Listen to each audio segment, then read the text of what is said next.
EAGLES, Eagles.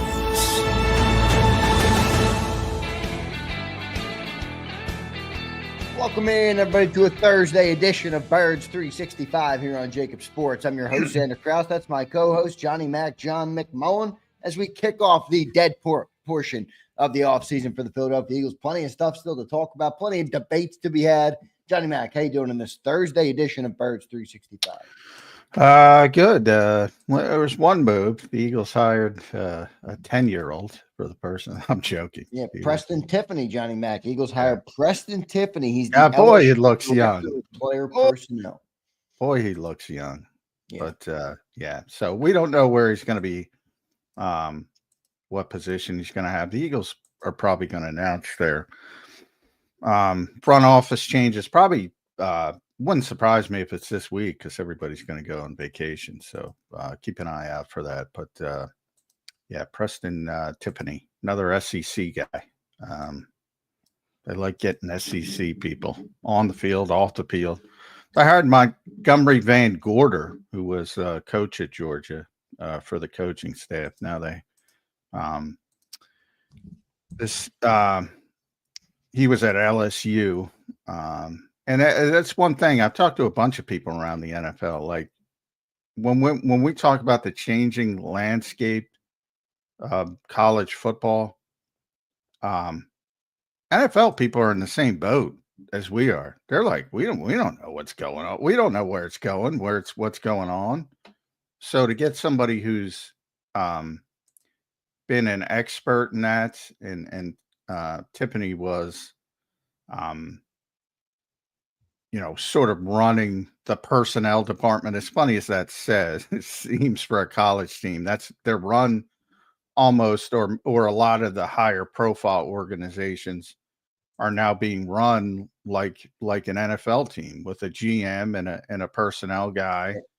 And he was running LSU's personnel department. And before that, Ole Miss, when they had their best season ever. It makes sense that they get somebody who understands as best you can the landscape of college football, because it's like the wild, wild west out there. Yeah, no doubt about it. Another addition to the front office for the Philadelphia Eagles, Preston Tiffany, is in. We don't know his role yet, right, John? You said you don't know his role. We don't know what it's going to be yet. No, he's, if you look at his resume, it could be football operations, it could be that side, or it could be scouting as well. So, especially, they lost, if you think about it, they lost, one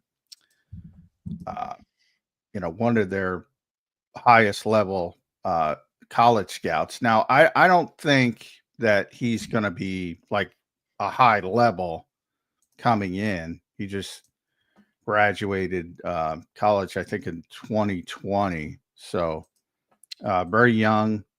I don't think it's like he's going to be Joe Douglas type of role. I think it's going to be, more of a probably mid-range role. I wouldn't say, starting from scratch, but a mid-range role, probably in college, the college side of it, college scouting would be my guess. But that's just pure speculation. Yep, we'll see. Another guy added to the front office for the Philadelphia Eagles. Preston Tiffany is in. John, in other news, the Eagles did sign JAKIB Campbell's rookie deal got done. It's a 4-year deal, $14.9 million, fully guaranteed. We always knew it was going to get done, but it is good to see them get that done. I believe just one draft pick remains, John, for the Eagles to sign, and that's Andrew Makuba, their second-round safety. But JAKIB Campbell under contract, so good news there. Almost all done on the signings of the rookies from this year's class. Yeah, I'm always glad because even though it gets lesser and lesser each year, like there's still some people out there who worry about rookies signing. I don't know why, but they're still out there. Old habits die hard for some. But yeah, it's no longer a big deal. It used to be a very big deal when you would have potential holdouts years and years ago. But now everything's slotted, so it's just a matter of timing. And the second round picks, for those worried about the second round picks, don't worry about it. It's about trying to push down guaranteed money as far as possible it's a slotting system. Makuba's last in the second round, so he's got to wait for all the other dominoes to fall in front of him. Doesn't have to, but because pretty much the slot, but you're probably going to give up a couple things if you don't wait for your slot to materialize. So it's nothing to worry about. He's gonna be in for camp. Yeah, always good to get you guys updated on that, though. We will give you the update, Makuba, when he gets signed, the last one. John, just real quick while we're on this topic, have you seen the kind of the saga that's unfolded in Cincinnati with Shamar Stewart? I know they're Cincinnati, but I do wonder, like, what goes on there, because there's not that much. At least it felt like there was never that much to debate. Most of the money is already, figured out and everything like that. What type of thing would stop Shamar Stewart from signing his rookie deal with a team like Cincinnati? Is it the team? Is it Shamar? I mean, I see people saying Shamar is kind of a hothead or whatever you want to call it. And I'm like, it's got nothing to do with Shamar. It's all Oh, Cincinnati. And basically it's just got to do with the language of their contracts, not the money, because that's slotted. So there's little things you can argue about. I always compare it now to, old married couples. You're just going to argue for the sake of arguing because there's not much haggling to do. But where there is, it's things like offset money, and things like the timing of bonuses. Like a lot of teams like to defer it for some of the cash strap teams, which is typically Cincinnati. In the case of in the case of Stewart, though, I mean, I'm not there, but it's something. It's something that's even different from that, which is the typical. And it was about changing the waivers that people signed to participate in off-season work like OTAs, because a lot of guys aren't signed, especially rookie camp. It's right after the draft. A lot of guys aren't signed by that point. And you have these waivers that are pretty boilerplate around the league, and everybody signs them and everybody participates, and there's not. Well, the Bengals tried to change that. So, I mean, from all indications, I'm not on the ground in Cincinnati, but I've seen it reported in a couple places, and yeah, that's bullshit. So I don't think it has anything to do with the player, and it certainly has nothing to do with money. So I think the assumption is, and you'll see a lot, well, he's haggling money. It's got nothing to do with money. There's nowhere to haggle. And again, there's some offset language issues, which tend to be bullshit from both sides with first round picks, because offset money basically protects the team if you're a total failure and you get cut. Like Lewis Seen is here now. He was the rare complete bust of a first round pick, and I think he was 32nd. I think he was the last pick in the first round. And he hurt his leg. He broke his leg, and he didn't last long. He lasted one more year, and they cut him in his third year. Now, I don't know if he probably had offset language, but I don't know that for a fact.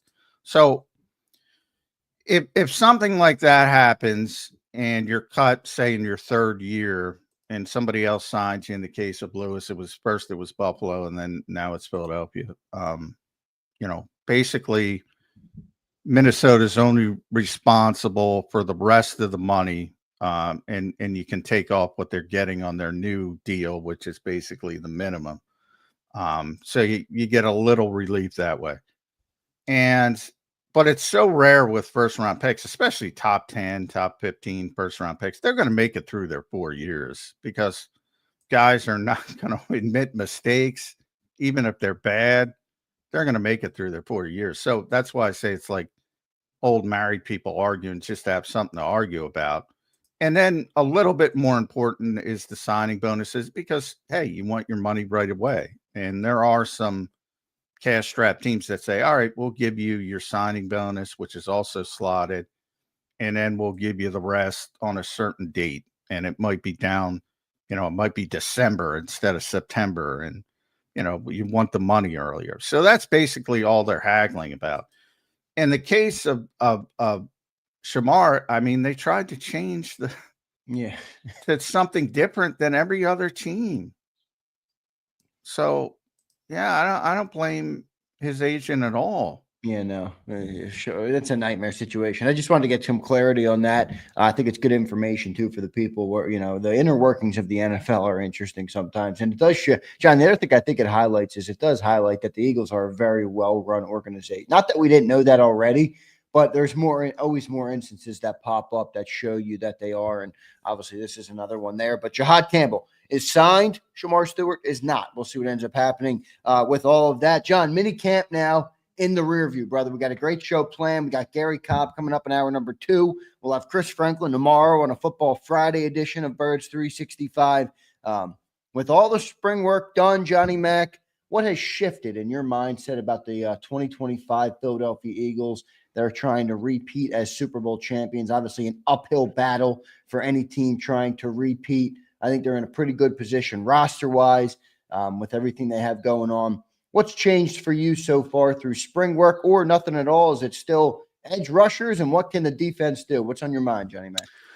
Yeah, real quick, one last thing on Shamar Stewart, because I apologize. I used to cover Shamar Steven, so I constantly call him that. I think I called him that again, but it's Shamar Stewart. Again, when in rookie camp, I had read a couple different reporters said he was arguing there was about some waiver issues. Now, Florio reported that it's about a provision that would allow the team to void some of the guaranteed money. So that's the offset money. And again, everything's fully guaranteed now. It has reached the end of the first round and into the second round, 33 and 34. So everything is fully guaranteed, including the 33rd and 34th pick in the second round. All first round picks for the first 4 years, not the 5th-year team option. Obviously, that's a team option. So everybody's fully guaranteed, including the first 2 picks in the second round. I haven't seen how far it's gone. I think it's only gone those 2. And Cincinnati was still haggling about offset money, about that exact instance what I said about Lewis Cine in the case of absolute disaster. Right. So again, I can't blame Stewart, but yeah, to your point, yeah, still edge rushers number 1, although I'm a little bit more optimistic after seeing Alex Hunt and understanding it's spring and there's no pads and all that context we usually give. But he's just, incredibly gifted. And sometimes, yeah, he needs to work on his technique and his footwork and his fundamentals and his hands and all that kind of stuff. But he's at the end of the day, he's incredibly gifted, athletically and physically, from the standpoint of what you want from an edge rusher. He's got tremendous length, and he's getting bigger and he's getting stronger.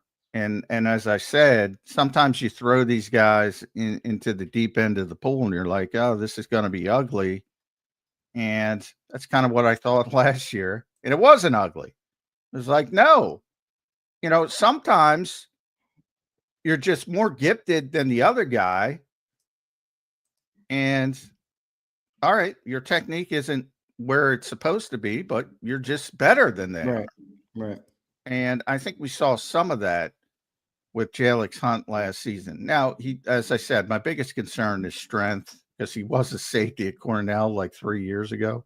He does look like, John, his frame, though, man, it does look like he's got a frame. Yeah, I mean, the frame is really good. And he's not even 6'4", so he's a little under 6'4", so that part's a little bit not like I've compared him to Josh Sweat physically, but he's got this, his arm length is crazy. It's 34 and a half, which is, typically indicative of a 6'4", 6'5", 6'6" guy. So, yeah, so I'm a lot higher on him. His vertical leap at 250 plus pounds is still almost 40 inches. He's a great athlete. And we'll see how it shakes out, but I'm much higher on him than I was probably coming into the spring. And I think, Sometimes all you need is an opportunity, and if he gets that opportunity, and I think he will, I think he'll be good enough. Let's put it that way. And then safety. I know we had BLG on yesterday. He's got more concerns than I do. It's not like I think it's great, because I think it's very. They're going to miss C.J. Gardner-Johnson on the field. Tough to replicate that. But I do think Makuba's the type of safety that Vic wants, and he's smart, and there's going to be some growing pains, but I think he'll be fine long term. And then corner, it's all defense. The only question on offense is Tyler Steen, and okay, let's pretend he doesn't work. All right, who cares? Yeah, right. Got, next to four, Pro Bowl plus all pro offensive linemen, I think he'll be all right. Exactly. So I can't get too worked up about that, even though I'm probably, if you want to talk about the starters, I think that are going to be the starters, which are Hunt at edge rusher, Makuba at safety, Ringo at corner, and Steen at right guard. I think I'm less high on Steen than the other three, if that makes sense. But I'm not as worried about Steen as the other three. Right. That makes complete sense. So, but I think like I'm not even talking about Jair Alexander till people bring it up, because I think he's going to get more money than people realize. But I saw, Schefter say something locally that, well, if he takes, $7 million. Well, yeah, if he takes that, why is he taking $7 million? So a lot of hype on Keely Ringo, John. Do we even need a guy like Jair? Does it even make sense, long term or? Well, he's a very good player. If you can get a player of that level. Tell you what, though, man, 7 games in 2 years, John. That is. Well, 7 games in the last 2 years, so 14 total. But yeah, he's been hurt a lot. And then if you go back to 2022, he played 17, and then 2021, whatever, he played 4. So 3 of the past 4 years, right? He's been less than half the season. Yeah. So no, I wouldn't even think about it. But he is really good when he's out there.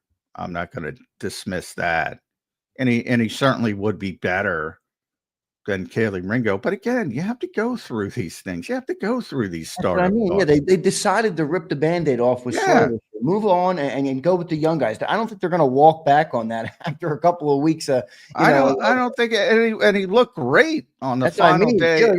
I'm seeing hype everywhere, Johnny Mac, on Keely Ringo. I had to ask you if it was as hype for you as it is for everybody else. Yeah. Apparently, he had a very good mini camp. Yeah, he did. Well, very good day camp. But day camp, yes, right, yeah. He did, and training camp will be the real test. Can you do it consistently every day? And I'm sure there'll be some struggles at times, like with any young player. But yeah, I mean, that's your plan. The Eagles have been very disciplined. Again, if the market isn't what I expect it to be, yeah, I guess you have to talk about it.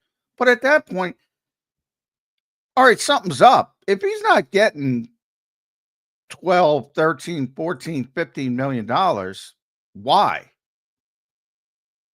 Then you have to start thinking about the physical stuff. So, because the play is right. The play is the play. And if everybody's saying, well, we're only going to give this guy 1 year and $7 million. I always go with Stephon Gilmore, his annual move. He gets like $10 million at 35 years old. That's what Slay just got, $10 million from Pittsburgh. Yeah. I mean, he's getting less than that. I don't think so. Again, the only reason I could see it is if the market wasn't where he wanted it to be, and he decided that he wanted to go to the Eagles to try and get himself in the best position to make a big contract. I mean, Slay just signed $10 million at 35. Isaiah Rodgers got a big deal as a reserve cornerback, pretty good deal. I think $7 or $8 million he got. Maybe Jair's like, I'll go.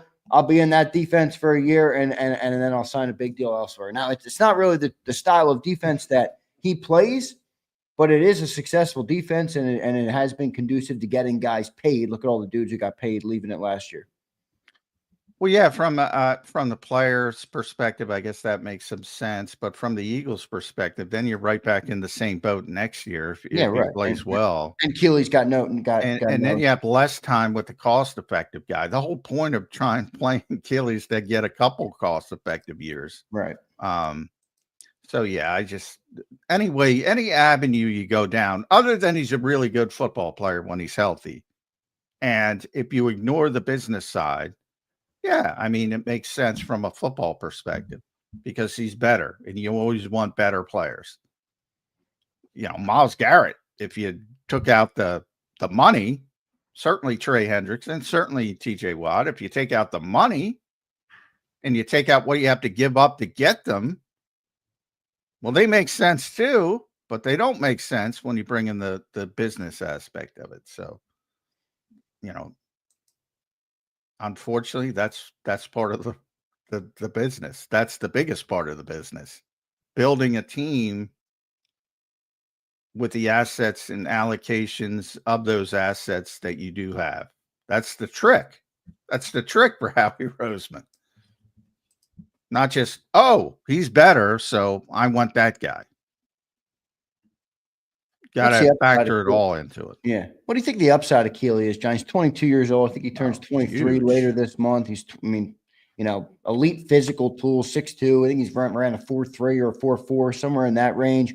I mean, it feels like the kid has everything you need to be a successful corner. And John, I know this isn't the pros, and I always put a disclaimer when I say this, but I love SEC football, obviously. And this kid was a freaking stud when he played at Georgia. Again, I know that's not the pros. I'm just saying, does he, can that skill set, now that he's more acclimated to NFL speed, I think he has a really big upside. What do you think about that? And what do you think his potential could be? Oh, he's got a massive upside. We've been talking about that since he got here. That's what, there's a lot of people who said he was going to be a first-round pick, even coming out when he did. Yeah. He could have stayed in college, another year or two, maybe. Yeah. He's still younger than most of the cornerbacks that came out in this year's draft. That's crazy. He was the youngest player in the NFL when he got drafted. So, he's 22. Most of the cornerbacks that were drafted this year are older. He's a year younger Ringo. Yeah, he turns 23 in June later this month. So, and Quinion will turn 24 in July, I believe. Yeah, so he's extremely young, extremely gifted. Obviously was raw. The Eagles thought enough, when he was on the board, they weren't thinking about it, but when he was on the board on day 3, they traded up near the top of the 4th round. They gave up a future 3rd to get him. They've been very high on this player. A.J. Brown has been very high on this player, which carries a lot of weight for me. But he was raw, only had a short period of time at Georgia. So, a lot of it is you see Quinion step right in, you see Cooper step right in. Well, Quinion played a long time in college, and even Cooper as well. So that factors into it. And yeah, I think he's going to be a really good player. Is he going to be a superstar? You can never predict that. He's got superstar level traits. He's got everything you look for in an outside cornerback in the NFL. He's got the length. He's got the speed. It's very rare you see a guy that long who's sub 4.4. Now, and physical. He's very physical. Does that show up on the field? We always talk about, it seems like, the lack of size with the Eagles defense all over the place. Well, not Keely for his position. He's the outlier. He is the Josh Sweat of cornerbacks, where if you're casting a football movie and you want a corner, you're going to go pick Kelee Ringo because he looks like a corner. But there's technique, and he's had some trouble, as they say, flipping his hips at times because he is big. He is larger than most. Probably will have some trouble with shiftier guys, I would think. The guys who can stop on a dime and run those types of routes, than the bigger, size speed guys. But I mean, he's got all the potential in the world, Kelee Ringo. Yeah, I think one of the biggest things too that I think people know about this, but I do think it's worth reminding them. The best practice for Kelee Ringo in the world is going up against AJ Brown and Devontae Smith in practice. I mean, John's pointing out some traits that could give him some trouble. Well, he's going to see it in practice versus AJ Brown and Devontae Smith, two of the best receivers in football. So I think that's a big help, John, for any corner trying to get ready to play here in Philly. Oh yeah, and the Eagles have done that in the past. I mean, they've specifically gotten their young corners, and they did it with Quignon last year. And they might decide that Kelee Ringo needs some help with those, smaller, shiftier guys, and then they'll have them matched up with Devontae a lot to work on that. Right. Or vice versa. If it's the opposite, they'll have them matched up with AJ. So, yeah, and same thing with the edge rushers. That's part of we're talking about Alexander. He gets to go against Jordan Mailata and Lane Johnson every day. That's going to make him better. So yeah, that's an underrated part of the Eagles and their developmental process at certain positions where they have really good players, and they got really good players in a lot of positions. Yeah, they do. Kelee Ringo obviously being one of them. He was one of the biggest names coming out of minicamp that was talked about. A lot of good names, though. A lot of good stuff to speculate here. I want to stick on the rookies, John. JAKIB Campbell, I think, is one that's I don't know if it's esoteric. I know we use that word on Jordan Davis, but I do think there's a lot of confusion amongst the fan base right now, whether it's admitted or not, on like where he's going to be, when he's going to be out there, what to expect when he's out there. It's just one of those ones that we're all hoping he's a great player, but I don't know if there's much truth or clarity to where he's going to line up or when that's going to be. And I'm not saying you have those answers, but I do wonder if that's going to be not a problem, but something that's a talking point as we get closer to training camp into the season. Well, it's been a talking point, but yeah, I mean, on the night of the draft, I think, forget about short term. This is the long term pick. Forget about short term.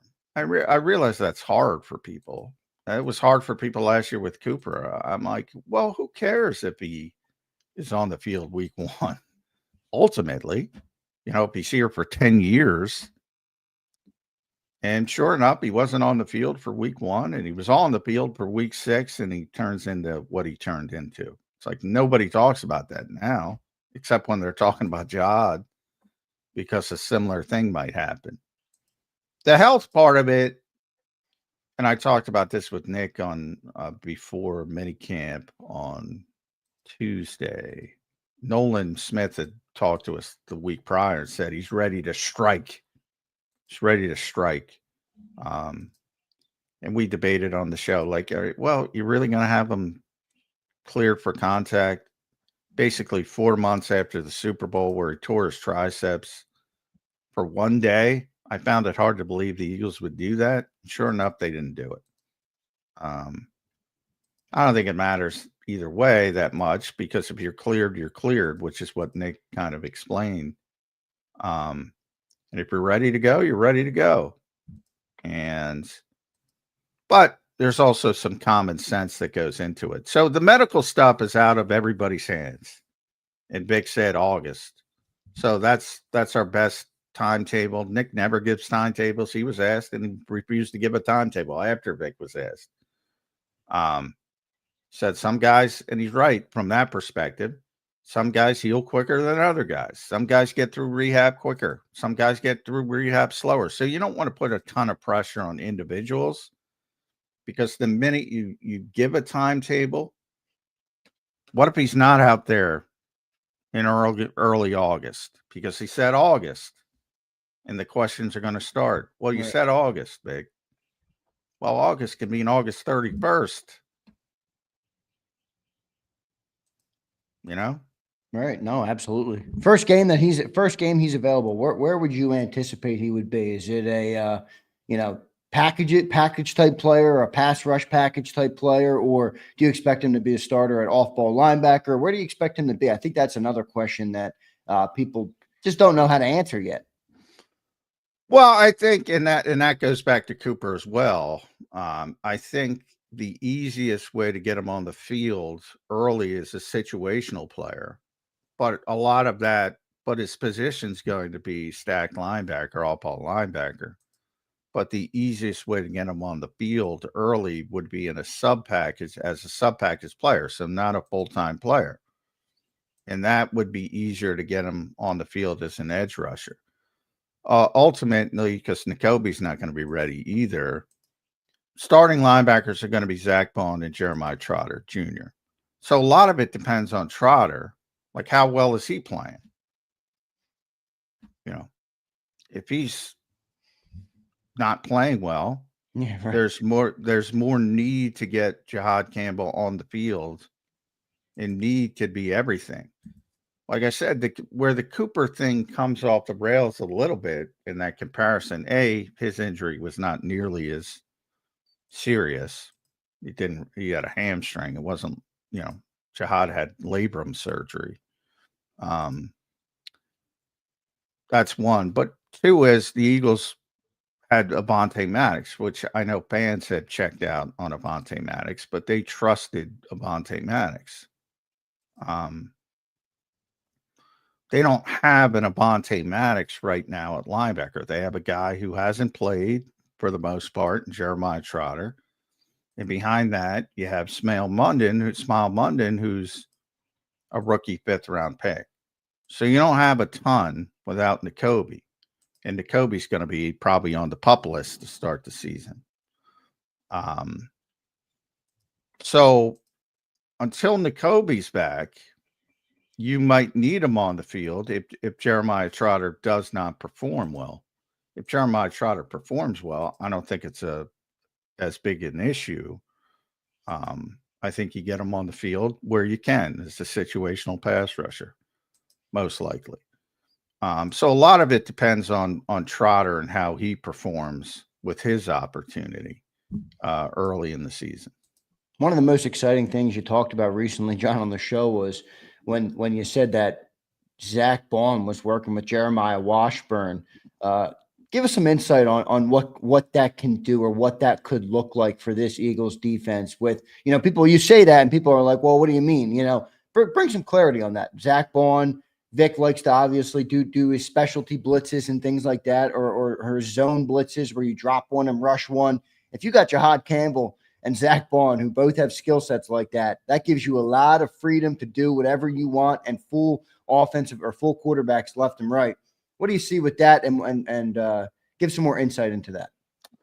Yeah, that's the long-term goal. The long-term goal is that, whether that's the second half of this season or, 2026 even. That's the long-term goal, is to have sort of interchangeable pieces that can, fool the quarterback essentially. So, mugging the A gaps, for instance, you could put both of them on either side of the A gaps in front of the center. The quarterback's looking at him saying, all right, who's coming? Who's dropping? Maybe both drop. Maybe one comes, maybe both come. Doubtful, but they do blitz occasionally. And you could play a lot of tricks with the quarterback. And the whole design of Vic Fangio's scheme is to make the quarterback progress post-snap, not pre-snap. Don't give out information pre-snap, make him adjust post-snap, and even if it's a tick, a half a second, slow him down from that perspective. And that's what they're trying to do. And in theory, those two players together would give you a lot of options to sort of play with the quarterback's head, right? When it comes to obvious passing situations. Which is kind of a genius setup, John. I mean, you always bring up that clip of Brady, right? And talking about quarterbacks, and the number one job of a quarterback, get your team into the right play. And if you could do it pre-snap, that's all the advantage, you know. And Vic is trying to stop that from happening, and it gives you a big advantage. Yeah, it does. And especially with younger quarterbacks who, you know, have some difficulty processing, it could give them a lot of headaches. And then there's just the athleticism and the traits and the skill set. They're both long. They're both athletic. They can both cover, which is important to Vic, as we know. Even though they're not going to do it a ton, you need to have that skill set. So, and the Eagles also like Campbell's range and his length to be a tackler. So they think he can be, and Howie used the term, I think, on draft night, a weapon, a defensive weapon. And, you know, playing different roles. And I've said it from the start. He might be a traditional weak side linebacker on first down and second down, and then turn into an edge rusher on third down. Or he turns into a gap rusher on third down. And, you know, so a different type player that's really been here. And even that Zach was, I mean, he didn't do it that much last year. Now he might do it more this year. And, you know, unfortunately, this is the time of year where we only get sort of clusters with the players, you know, with other reporters. I do want to talk to Zach about how much he worked with Washburn last year, because I didn't see it a lot. So I think Vic's even trying to expand his game as well, so they can have those duplicates essentially. But it's going to be mostly Jihad, because in the case with Jihad out there, I'm pretty comfortable that Zach's going to be the middle linebacker, so he's going to have more responsibilities. So from that standpoint, he's probably not going to have as much freedom.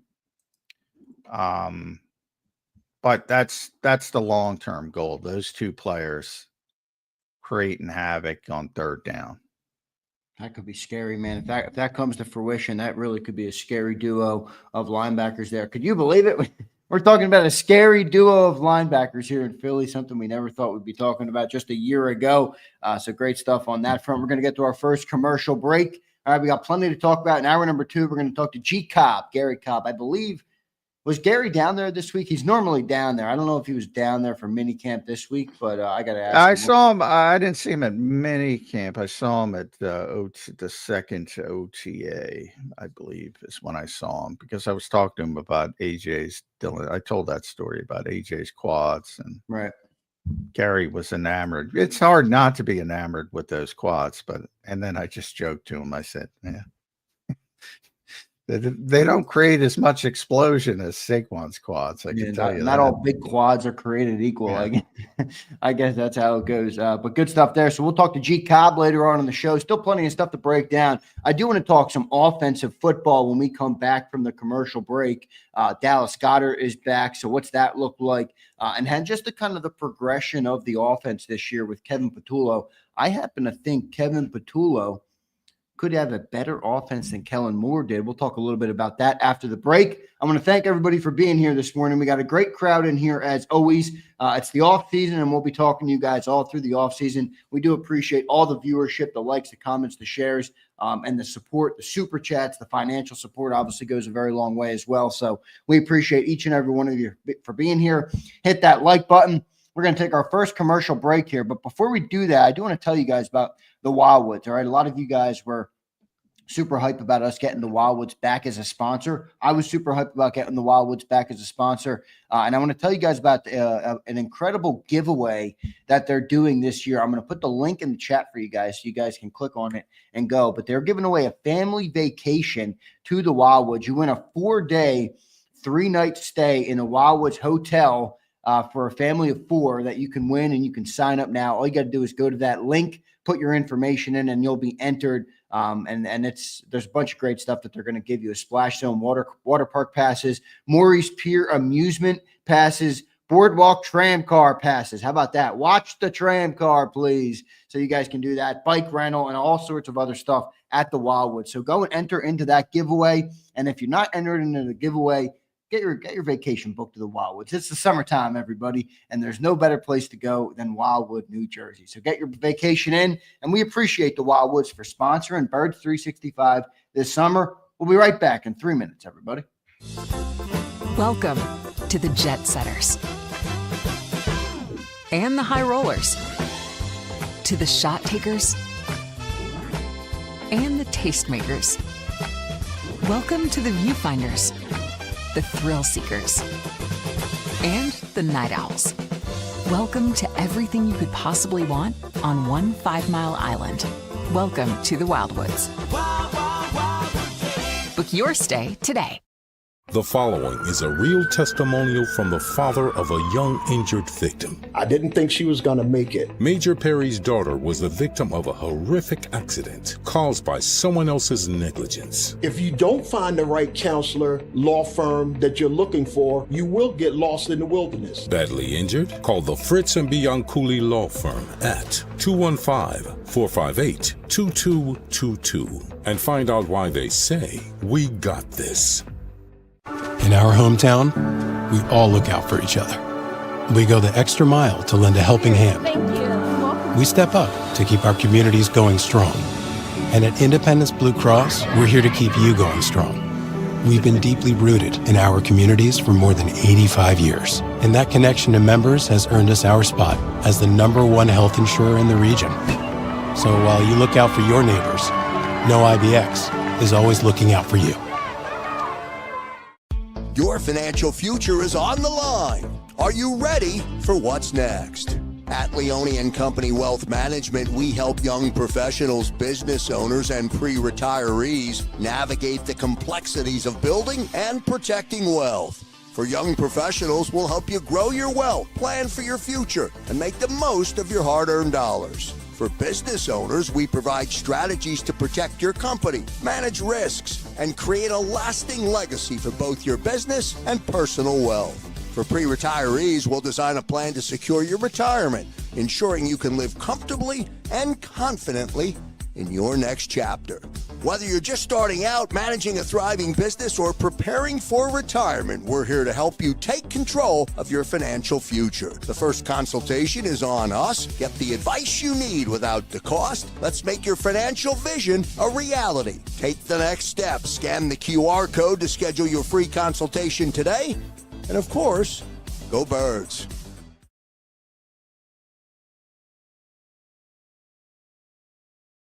Welcome to the Jet Setters and the High Rollers, to the Thrill Seekers and the Night Owls. Welcome to everything you could possibly want on one 5-mile island. Welcome to the Wildwoods. Book your stay today. EAGLES. Eagles.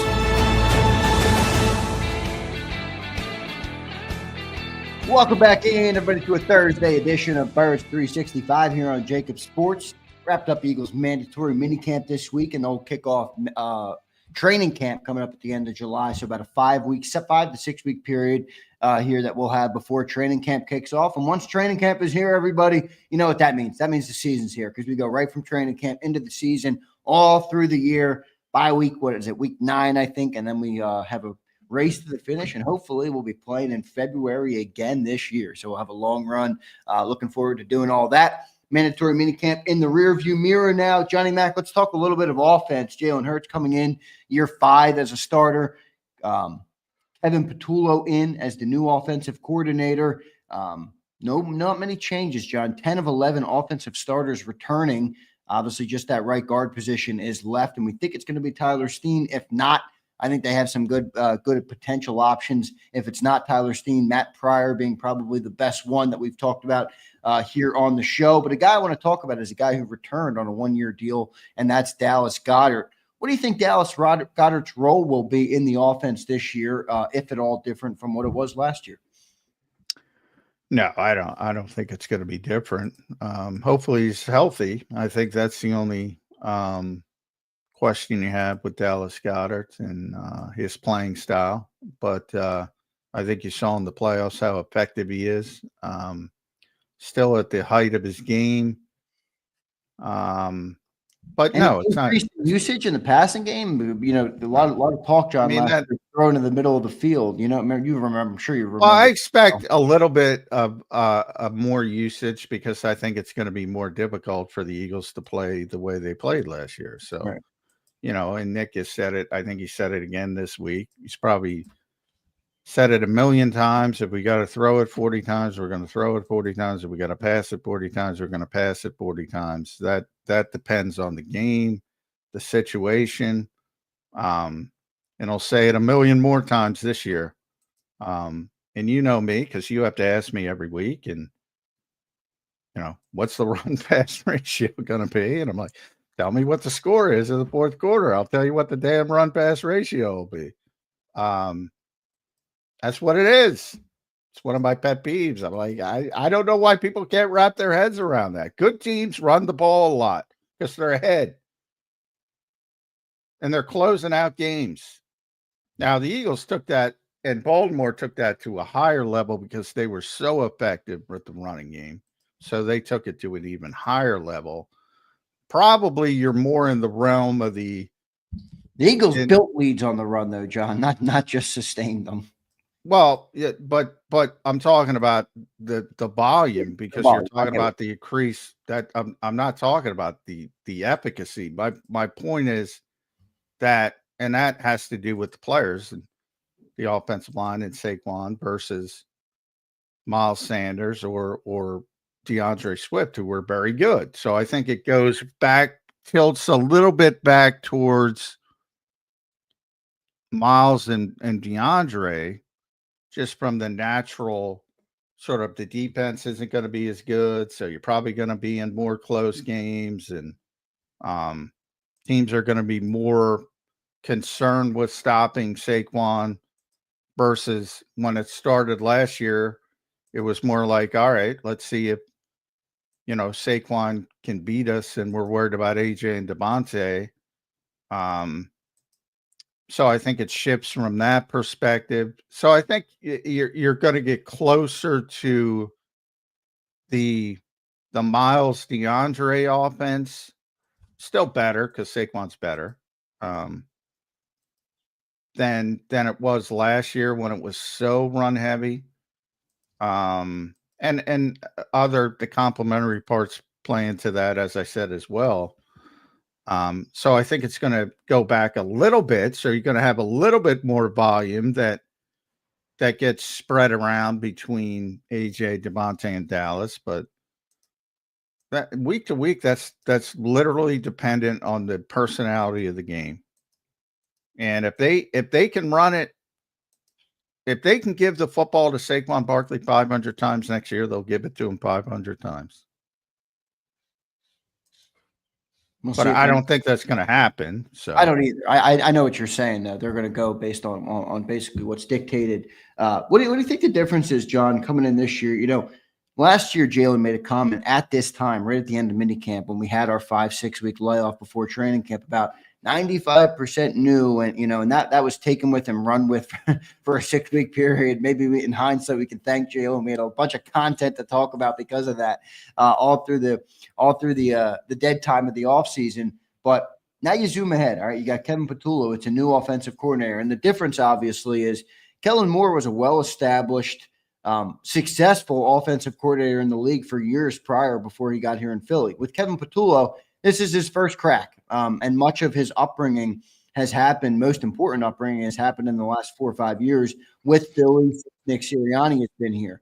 What do you think his offensive identity looks like? Is there any sort of new terminology this year? Like, what does that approach look like this year versus what it did with Kellen Moore, who was kind of a new established guy who already had a number one offense, who came in and said, well, I want this to be my terminology. I want this to be the offense, versus Patullo has had the ability to watch all the ups and downs of the offense the last 4 years. You know, what does the offensive identity look like under Patullo, if different at all? Well, I don't think it's looked much different in the Nick Sirianni era. So I think it's going to look very familiar.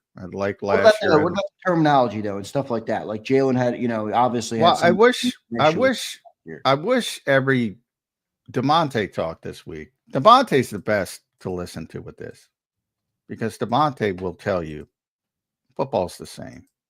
They just call it different things. Right. Everybody runs the same stuff, especially in the modern game. And he said it again this week. It's always, you have to change terminology by nature a little bit, because, teams get used, especially the teams you play, your division foes. If you just stay stagnant with it, they can identify what you're trying to do on the field. And so you have to change some little things. But from the standpoint of, and even Jalen Hurts scaled back that 95% comment. He knew he made a mistake with that. And he was talking about terminology, and even that wasn't 95%. But yeah, changes with new coaches, and that's always been like dumb to me, to be honest, because I'm like, well, there's tremendous turnover in the NFL anyway, but basically you have a bunch of the same players. So why do you have a bunch of people trying to learn one way versus one guy trying to learn the traditional way? And, it works both ways. Well, part of it is, again, you're losing guys. So that's the nature of the NFL. Shane's in Indianapolis and Brian's in Washington in the division, and even defense, Jonathan Gannon in Arizona. You got to change it from that perspective. When you have success, you got so many coaches who know what you're doing, right, in different areas. So there's a bunch of change that has to be built in. But as far as for what the fans see on Sunday or Saturday or Monday or Thursday or Friday, I can't say Sundays anymore. It's going to look the same for the most part. It's the Eagles' offense. It's been that way. Yeah, but it's we because talk so much about where it's underwhelming and where there's problems and why Eagles fans have a hard time admitting there's problems when the team will admit it. And I think when you talk about a team, John, that's trying to repeat as Super Bowl champions, a lot of that is going to hinge on the evolution of the offense. So the question for Kevin Patullo is not, all right, how much terminology will you change or how different will it look, but what will you do to evolve the offense? What will you do to integrate A.J. Brown, Devontae Smith, and Dallas Goedert more so this year than they were able to do at a successful clip last year? Is that a part of it? I think it's a big part of it, especially when you're talking about a team that obviously was a very run-heavy offense last year. I think the offense's evolution could determine the Eagles' ability to repeat as Super Bowl champions. Well, I mean, there's some, obviously you can't stay stagnant. So you want to keep adding things, and it's more to do about the evolution of the players, I would say, than the offense, because the offense, it's all baked in. And as players get more experience, specifically quarterbacks, as they get more experience, they can handle more things, and you evolve from that way. But it's more, to me, it's way more about execution than developing new plays.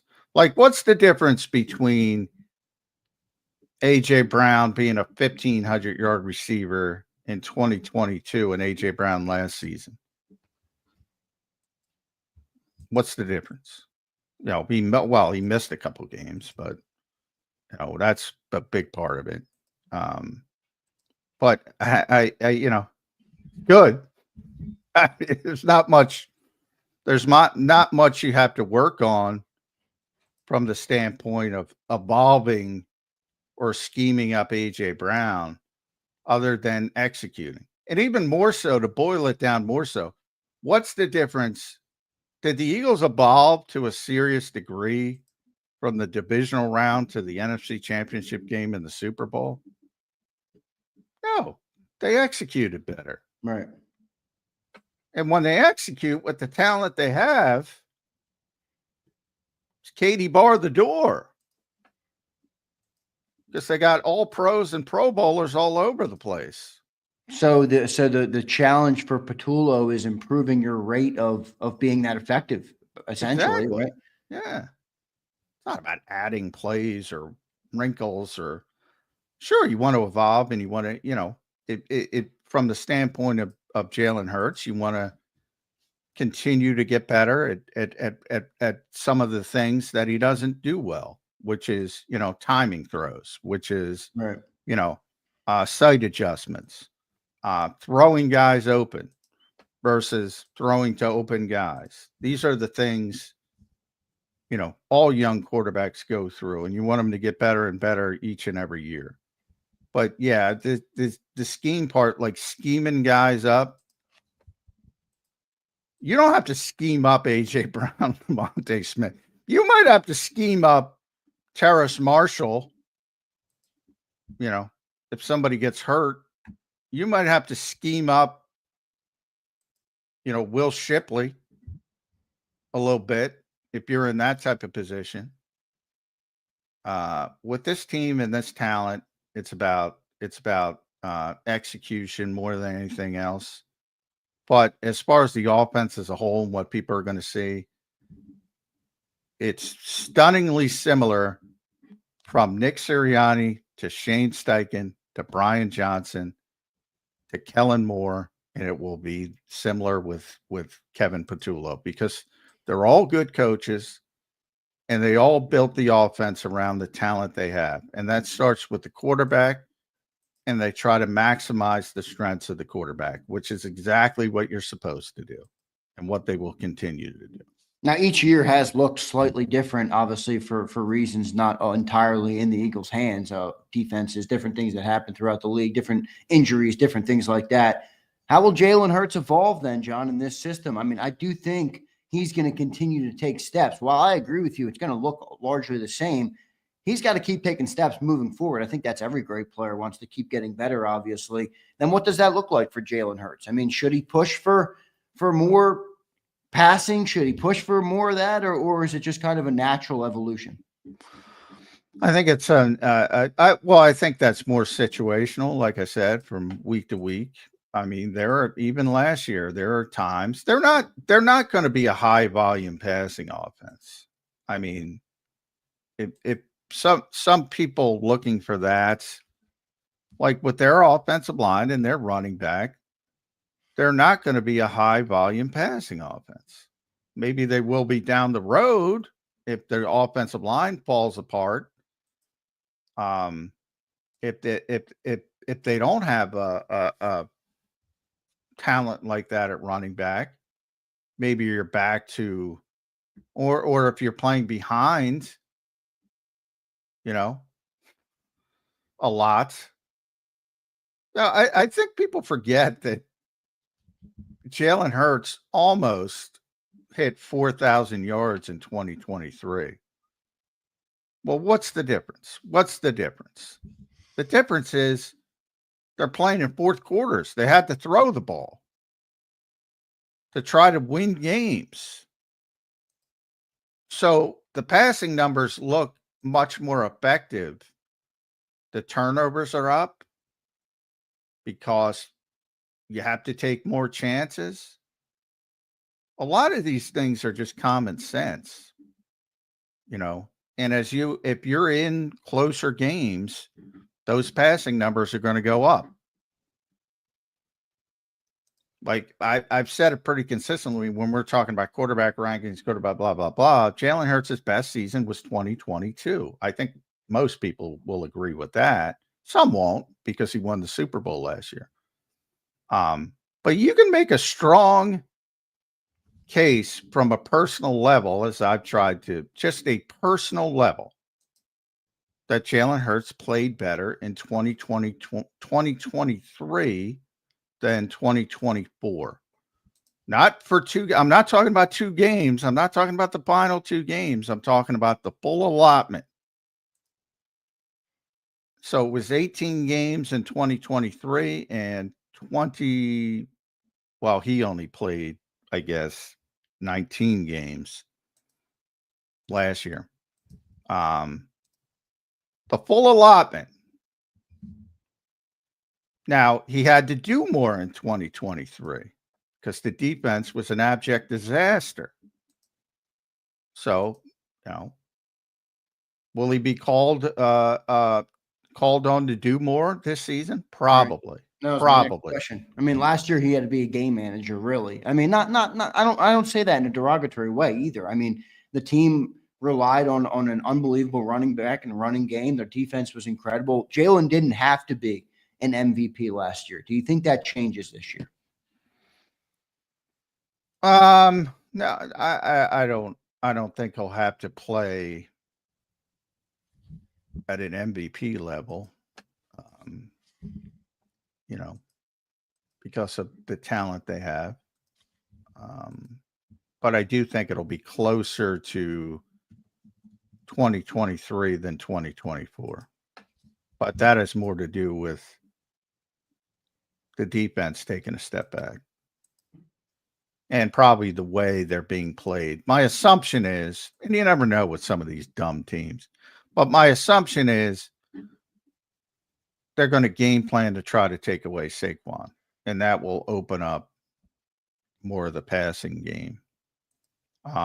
And maybe that changes in season. Maybe they prove it and you got to go back and you got to pick your poison, yada, yada, yada. But my assumption is teams are going to sell out to try to stop Saquon and force the Eagles to pass the football, which be careful because, that might work out poorly. Yeah, we'll see what ends up happening. Still a bunch of questions there on the offensive side of the ball. It's going to be interesting to see how it develops, Johnny Mac. Obviously, with this offense, they got so many pieces on this offense. It's almost like the biggest question on it is how do you get them all involved? Obviously, last year Saquon had the burden. Saquon carried a lot of the load.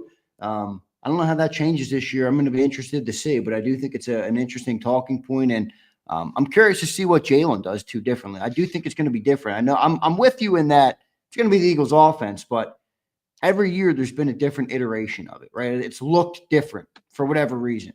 What's it going to look like this year? I think it's going to be more passing, but still combined with that Saquon Barkley level run game. It could be the most potent offense yet. Well, it should be better than it has been the past 2 seasons. If anything, they've underachieved for the talent they have. 8th and 8th, ranked in the. They shouldn't be the 8th ranked offense in the NFL. They shouldn't. But they were content to play a more cautious style of football last year because they could. But again, to play that way, you have to be leading. You have to be ahead in the 4th quarter. You have to play that way. And that's easier said than done. But that's the goal again. Why wouldn't it be? They won 16 of 17 games using that philosophy, and they were 6 seconds away from going 17-0. So, for them to go into the process and say, we want to get away from that is, no, you can't do that. If somebody forces you to get away from it, that's when they'll pivot. And I think they'll be, at least at times, forced to go in a different direction. What do you think Barkley gets this year? Last year he had 2,000 yards. I don't think he gets that again this year, but where do you think he falls? Oh, I don't know. Well, health, number one. So we're assuming 17 games, 1,700, I would say. Yeah, it's about what I'm thinking too. But I wouldn't be surprised if it's more. again, we'll see, or pretty early, how teams are going to handle this. And my guess is, because that's the nature of the NFL, they will overreact and try to stop Saquon. And that will force the Eagles to shift to more passing the football. Yeah, that's what I think too. We'll see what ends up happening with it. Still plenty of stuff to talk about, to wonder about. I mean, with that offense, and Saquon is down at 1,600. Do you think Hurts gets back to 3,600 passing yards? Everybody was waiting for that 4K year. I don't think that'll ever come, but I think it does increase a little bit this year. Well, I think it could come. Why can't it come? I'd have to look it up. I mean, I think he had like 3,900, 22 maybe. Yeah, I mean, he's like 100 yards away. Yeah. I mean, why can't it come? But I don't think people want it to come, because if you're throwing for 4,000 yards, and you see it with all these high volume throwers, that means you're behind a lot. That means you have to throw in the fourth quarter. So I don't think people may think they want to see that, but I don't think they want to see that. But he can do it, especially if you get to 18 games. I mean, why the hell not? I mean, when would that happen though? That 18 game thing. Still feels like we're a couple years out from that. Yeah, we're a couple years out, but not that far out. But I mean, he was right there in 2023. But again, behind a lot, got to throw in the fourth quarter a lot. Volume goes up. Like I think, be careful what you wish for the people that want that. Yeah, we'll see what ends up happening with it. Good stuff there, Johnny Mac. We'll get to our second commercial break. Let me see if I got any chats. No chats here today. Appreciate everybody being here. We got Gary Cobb coming up in about 10 minutes from now, so looking forward to seeing that. John, one last question here on the offense. Let's just go to A.J. Brown and Devontae Smith. We just talked about basically everybody else but those two guys. Whenever you have two guys that good, John, I think this is where a lot of the talk about the passing game comes from. I mean, we got two dudes who I think are arguably both top 10 in the NFL. I know people won't put Devontae there because he's a number 2 and whatever. He doesn't have quite the usage rate, but I think talent-wise, he's up there, top 10 in the NFL. And then you have A.J. Brown, who, anybody can take their pick. I'll take A.J. Brown over any receiver in football.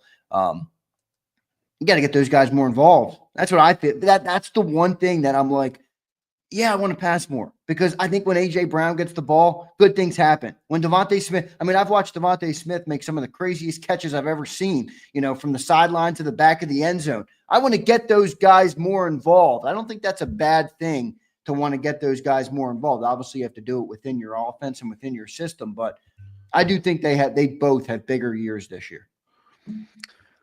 Well, I think they do as well, because I think, again, it'll be right? Yeah.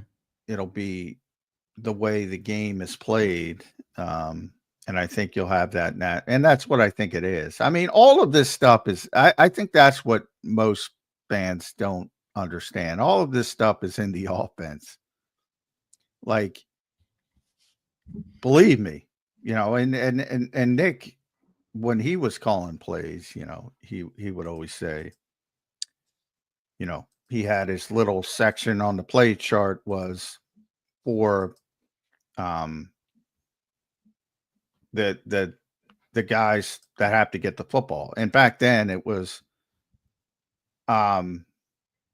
you didn't have AJ yet. That was 2021. So it was at the time much more limited, because Devontae was, a lot of people forget, he was as a rookie, he was the number 1 wide receiver, and then Dallas Goedert. So it was always 6 and 88 on the play sheet to get those guys the football in key moments. Now it's evolved to AJ, Devontae, and Dallas. Believe me, those plays are on the play sheet. And that goes to the situation in games and what you need at a particular time. So, yeah, I think they're all going to go up. I think the volume of the passing game is going to go up, but I think not because they got to get them the football more, because that's the way the game each individual game the personality will be more passing this year than running, because teams will adjust, opposing teams, and they will try to take away Saquon Barkley. And that will give more opportunities. But if they can't take him away, it's going to be the same. It's going to be the same. And he's healthy, which is a big part of it. And he's playing at the same level, because you also have to bring in the fact that he touched the football 492 times or whatever. And maybe he's not the same, because that's happened. So there's a bunch of things that could happen. And that's why I think most of them will force you to throw it more. Teams adjusting, the banged up nature of football and what running backs go through. All of that factors into more passing this year. But I don't think they're sitting there because they already have it in the offense. Believe me, the Eagles know A.J. Brown is available. Like, it's crazy to me that people think, well, they don't want to get A.J. the ball. They fucking want to get A.J. the ball. But sometimes I feel like they make that harder than it needs to be. Well, I think that's the best receiver in football. Fucking run him across the middle and get the ball to him. You know, I mean, maybe it's easier said than done, but good night. I think it's the nature of the running game, because the running game is not as sexy. And even when you have the sixth best rushing game in the history of football, there's a bunch of ugly plays in there. There's a bunch of 2-yard runs and a bunch of 1-yard runs and a bunch of 3-yard runs. Right. And it's not as pretty. It's not as aesthetic. And I think people, and that's probably the height. People, used to be Jeffrey Lurie, not just people, not just fans. Jeffrey Lurie, and that was the famous story with Doug Peterson. It's like, right. Dude, what are you doing? We just upset Aaron Rodgers in Green Bay. Right. What are you complaining about? Yeah, but you're right. I mean, that's the nature of fans. It's just more exciting. The passing game's more exciting. Let's be honest. Other than the occasional 70-yard run, which happens in Philadelphia more than anywhere else. Yeah, right. But just like we feel that about Saquon Barkley, that's how I feel about A.J. Brown. It's like, obviously, I want Saquon Barkley to touch the ball 30 times because I see what he does. That's exactly how I feel about A.J. Brown. I want that guy to touch the ball as much as humanly possible because he's such a beast. It's going to mean great things for the Eagles offense. Now, I'm sure they feel that as well. But we'll see what ends up happening with it, with what they do on offense this year. Should be I do think this, John. I think Jalen Hurts has not yet reached his prime, which is a good thing. I mean, last year was his first year calling protections himself at the line of scrimmage. Now he's going into year 2. He's only 26 years old, turning 27 this summer. I think his prime is still in front of him. Yeah, it should be. I mean, quarterbacks get better as they age because they get more experience and they understand the game more. It slows down for them. Now you always say with dual threats because how when father time comes to the point and he takes away the one part of it, how do you handle it? So it's not like you can look at a Aaron Rodgers who's playing into his 40s or Tom who's playing to his 45 or Peyton, guys like that who are more traditional quarterbacks versus and guys like Lamar Jackson will go through the same thing. And anybody, if you look at a young guy like Jaden Daniels, how do you handle it? If you're healthy by that point, how do you handle it? That we don't know. But he's only 26. He's relatively healthy, keeps himself in great shape. There's no reason he shouldn't get better at the process of playing quarterback. Which he's going to have to, and it's a different progression for Jalen, John, because I feel like into his 30s, he's not going to be able to run around everybody like he has, for the first 30 years of his life. So he's going to have to, and he has, I think he has in a big way, but you're going to start to see that more and more for Jalen, where he gets better, more comfortable in the pocket, and looks more like a traditional quarterback. I think simply because the league is going to force him to do that as he ages a little bit more, which I view as a good thing. I think it's going to be a good thing for him. Well, yeah, the league isn't. Father Time is. Yeah, I mean That's true. Yeah, I mean that's that part of it we don't know, because if you take away an important part of someone's game, how do they adjust to it? That's a wait and see thing. But he's still only 26. That you got a ways. He's this will be his 5th year as a starter, so he's got tremendous experience for somebody that young. It's all positive for Jalen Hurts, other than he didn't play his best football last year. Yeah, right. So, but I think he's cognizant of it, and I think a lot of that had to do with in a lot of ways I think the Eagles offense is going to be better because he's more comfortable with Kevin Petula. Yeah, and I think some of last year for him was circumstantial. I mean, they switched to the running game, John, and nobody could stop. It's like he never even got a chance to be a great quarterback. Not that he wasn't great, but you know what I'm saying. Like the ball was never put back in his hands like it was in the first 4 weeks because nobody stopped the damn run. No, and that's my concern, because if you go back to 2023 again and you have more volume, there's going to be more interceptions, and there's going to be, and he might play better, but people will think he's playing poor.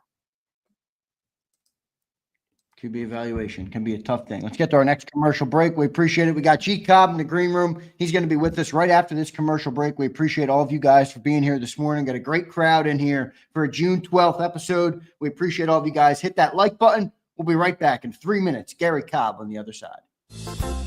Welcome to the Jet Setters and the High Rollers, to the Shot Takers and the Tastemakers. Welcome to the Viewfinders, the Thrill Seekers, and the Night Owls. Welcome to everything you could possibly want on one 5-mile island. Welcome to the Wildwoods. Book your stay today. The following is a real testimonial from the father of a young injured victim. I didn't think she was going to make it. Major Perry's daughter was the victim of a horrific accident caused by someone else's negligence. If you don't find the right counselor, law firm that you're looking for, you will get lost in the wilderness. Badly injured? Call the Fritz and Bianculli Law Firm at 215-458-2222 and find out why they say, "We got this." In our hometown, we all look out for each other. We go the extra mile to lend a helping hand. We step up to keep our communities going strong. And at Independence Blue Cross, we're here to keep you going strong. We've been deeply rooted in our communities for more than 85 years. And that connection to members has earned us our spot as the #1 health insurer in the region. So while you look out for your neighbors, know IBX is always looking out for you. Your financial future is on the line. Are you ready for what's next? At Leone and Company Wealth Management, we help young professionals, business owners, and pre-retirees navigate the complexities of building and protecting wealth. For young professionals, we'll help you grow your wealth, plan for your future, and make the most of your hard-earned dollars. For business owners, we provide strategies to protect your company, manage risks, and create a lasting legacy for both your business and personal wealth. For pre-retirees, we'll design a plan to secure your retirement, ensuring you can live comfortably and confidently in your next chapter. Whether you're just starting out, managing a thriving business, or preparing for retirement, we're here to help you take control of your financial future. The first consultation is on us. Get the advice you need without the cost. Let's make your financial vision a reality. Take the next step. Scan the QR code to schedule your free consultation today. And of course, go Birds.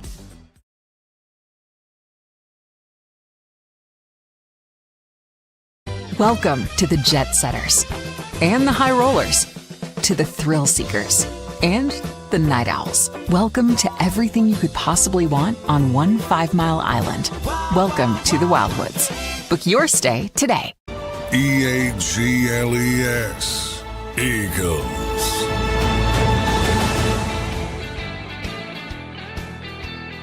Welcome back in, everybody, to a Thursday edition of Birds 365 here on JAKIB Sports. I'm your host, Zander Krause. That's my co-host, Johnny Mac, John McMullen. And we're joined right now by the great Gary Cobb joining us here on Birds 365. G. Cobb, how you doing on this Thursday morning, brother? I don't know. My kids might say, hey, when did he become great? No, I'm just kidding. But it's always the kids, G. They don't. Yeah, well, no, they probably wouldn't say that, but there are some people that would say that. Well, you know, but some of my buddies, you know, the guys that I play with and things, you know, we're always jabbing each other, man, all the time. That's part of it, man. Hey, when you last in the NFL as long as you did, you know, and most of the people criticizing didn't play a decade plus of the yeah, I don't think you have to worry about that. Yeah, agreed, John. So, no problem. Let's start with linebacker. Since that's your expertise. You know, it's funny because you think about the Eagles, and eventually we don't know when they're going to get there, but at some point you're going to have Nakobe Dean back, and at some point you're going to have Jahad Campbell back. Jahad's probably going to be back first, and then you put them with Zach Bond, and you say, wow, this is the best linebacker room the Eagles have had in a long time. But right now, man, Zach was sitting out mandatory minicamp with some general soreness, and all of a sudden your starters are Jeremiah Trotter Jr., who we all love, and we love his dad, but, you know, second-year player, barely played last season, and Smile Munden, a rookie 5th-round pick, who, you know, good player at Georgia, but, boy, things can happen quickly in the NFL. You can envision, like, ooh, you look great, and then the next day it might not look so great. Yeah, well, you know, I think that, you know, they have some people that are versatile. I think that's the thing they were looking for when they drafted Campbell. They were thinking versatility because, you know, like Zach Bond, you know, he comes up and say, well, you know, they have the convenience that they can play him where they want to play him, you know, and he'll be able to fit in. So they like to be in a position where they're trying to get him on the field. But it could be where he has to play because of, you know, injuries and things where they got to get him in there right away. But the thing they have is they got versatility. That's what they saw in him. And I think it was a good pick in looking at, we could either have him playing, you know, playing linebacker where he's playing off the ball, or we could have him coming off the corner. And the big thing that, to me, the Eagles that I want to see is, can they get to the quarterback consistently without blitzing, you know, and that's really what Vic likes to do. Do they have pass rushers who can get back there to the quarterback, you know, the kind of guys that when they walk up, you know, when they're coming off the corner, the quarterback starts saying he wants to look and see where people are at because he knows they're going to get there. So, you know, can they be that kind of team? That's what I'm interested in seeing with the Eagles, because if they do have a pass rush, you know, I think we got something again this year. So, but, you know, we'll find out. Yeah, good stuff. G-Cobb, I want to talk to you about Zach Bond for a second. What does he have to do, G-Cobb, to do this again? And the reason I ask this is, if I said to you a guy like Fred Warner, you wouldn't have a question about whether he's going to be a great linebacker. He's done it his whole life. Zach Bond, this is his first year, you know, playing at an all-pro level at that position. There's no rhythm. There's no routine that he's established prior to this year to kind of duplicate that. How hard is that as a player? And what's your advice to Zach Bond to come back and be the same player or better than he was last year? Well, first of all, I was amazed at the way he played. I mean, you know, for him to be where he's new at this position, and it just seemed like, you know, the big thing that jumped out to me the most was his football intelligence. I mean, you know, he knows where to go. He knows the adjustments to make. You know, when let's say they're sliding the play a little bit, the quarterback sliding a little bit, you know, he knows where to go. He knows, hey, check this backside, that a route is being run. And I mean, he got his hands on the ball so much. That's the thing, because really, and I give the Eagles a lot of credit. And I like going to their practices. They're the only team that I've ever seen do this. I think other teams are going to start doing what they do, which is they start off the practice with all of the especially the defense and everything, forcing turnovers. It's all about turnovers, because if you force turnovers and you win the turnover battle, most time you're going to win the game. And the way that they're working on punching the ball out and all that, I mean, it almost make me feel like going back, and saying, hey, coach, to my coaches years ago, we got to work on forcing turnovers, but they do a great job of that. And it's paid off for them, that they force turnovers. And the way Zach played with just his adjustments, very smart football player, man. And the way he was able to do this, and with 1 year in there, I think that's the biggest thing that jumped out for me, because he's a tremendous athlete. But I was shocked at, like I said, his football intelligence, making the adjustments before plays and during plays. And he just had a great year. And, can he keep that up? I don't know. If he just stays close to that, I'll take close to it, because, you have big years. When you have a career year, they call it a career year for a reason. It's tough to do that year after, and they keep going up. Just from a statistical standpoint. But you're right. The minute you enter that building, I mean, it's all ball security all over the place. The banners are all over the place, and the tackling circuits and the turnover circuits, as you mentioned, with Bobby King gets a lot of credit for that. He's the one who kind of got that started last year. So, they're doing a great job with that kind of stuff. And the peanut punches, man. Jalen Carter's just got a natural ability for it. And Zach has a natural ability for it. And they just do a great job of that with the turnovers, man. And the way they got it going last year. And then, for that matter, in the Super Bowl, I mean, just forcing turnovers, man. Yeah. I gotta hint Jamal Singleton's a part of that too, because he's a big boxing guy. I think he's got some imprints on that, because I'm always amazed by Jamal Singleton, who's the running backs coach, assistant head coach, but the running backs coach mainly. And you see it when you talk, because ball security works both ways, as you know, G. You got to protect it. And Jamal Singleton's there with those boxing gloves, just pounding those backs. I don't know how he gets through a season. I don't know how his hands aren't ripped to shreds. I tell you, I enjoy it, man. Because, like I said, I've seen thousands of workouts and things, and they're the first I've seen do that. And you know what? Anybody that studies the games, they tell you how important turnovers are. And for them to, actually go into where they making adjustments with their workout, I'm sure that you're going to have a lot of people copying what they're doing, man, because that's where it's at. Force turnovers. If you force turnovers, you're going to be leaving probably with a smile, because you're going to win. That's true. It's one of the best indicators in football about whether you'll win a game is the turnover differential. We talked about linebackers there, but the two big concerns, I think, on the defense are actually not at the linebacker spot. It's the secondary, who's going to fill in there for the losses of Slay, Gardner Johnson, and Isaiah Rodgers. And then you go to the edge rusher room. You lost Josh Sweat, Brandon Graham, and even Milton Williams off that defensive front. What's a bigger concern for you coming into the season on that defense, the edge rushing group or that secondary? I probably would say the edge rushing group. To me, that's the thing, because that's the hardest thing to do.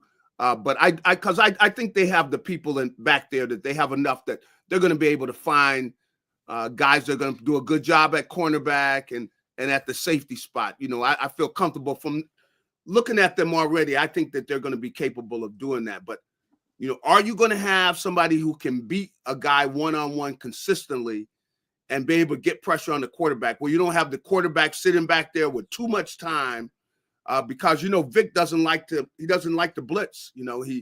He likes to if he has his druthers, he would rather play a coverage that he's not going to get beat for a big play. So, You know, I can understand where he's coming from. I like the things he does defensively, but we got to find out, do we have a consistent pass rush with them double teaming, you know, the Carter inside? So can those guys get there, man? If they can get there, hey, we might have to get our party stuff ready again, man. I'm a little higher, and I'm breaking my own rule because I don't like to judge defensive linemen, offensive linemen, even running backs in the spring because there's no physicality. So True. I always say going against Lane Johnson, wait till the pads come on, then go beat Lane Johnson. Similar with Jordan Mailata, Alex Hunt, great athlete, you know, no pads. He's getting by Jordan Mailata for a sack at minicamp. Everybody's excited, JAKIB. Even I got a little excited because he's a tremendous athlete. He looks like an edge rusher. He's got great length. He's got the long arms. Mm-hmm. And they throw him into, you know, he's very raw, but they throw him into the deep end of the pool after some injuries late last season. And he looked better. I thought it was going to be a disaster. I got to be honest with you. And he looked pretty good. Sometimes guys get an opportunity and they just run with it. Where are you with Alex Hunt? Well, you know, I definitely see the potential. You know, and I was thrilled with what I saw in the Super Bowl and everything, but I think that was a great situation. And you know, after we stood back and looked at the Kansas City Chiefs, we had to say, man, they got a horrible offensive line, man. You know, that line was well, they had a left guard playing left tackle, basically. That's right. You got left guard playing out there the tackle spot, but they took advantage of that situation. But like I said, that was not a good offensive line. So they took advantage of it though. But I think we gotta wait. We gotta wait to see. You know, I want to see consistency. You know, and see him being able to beat.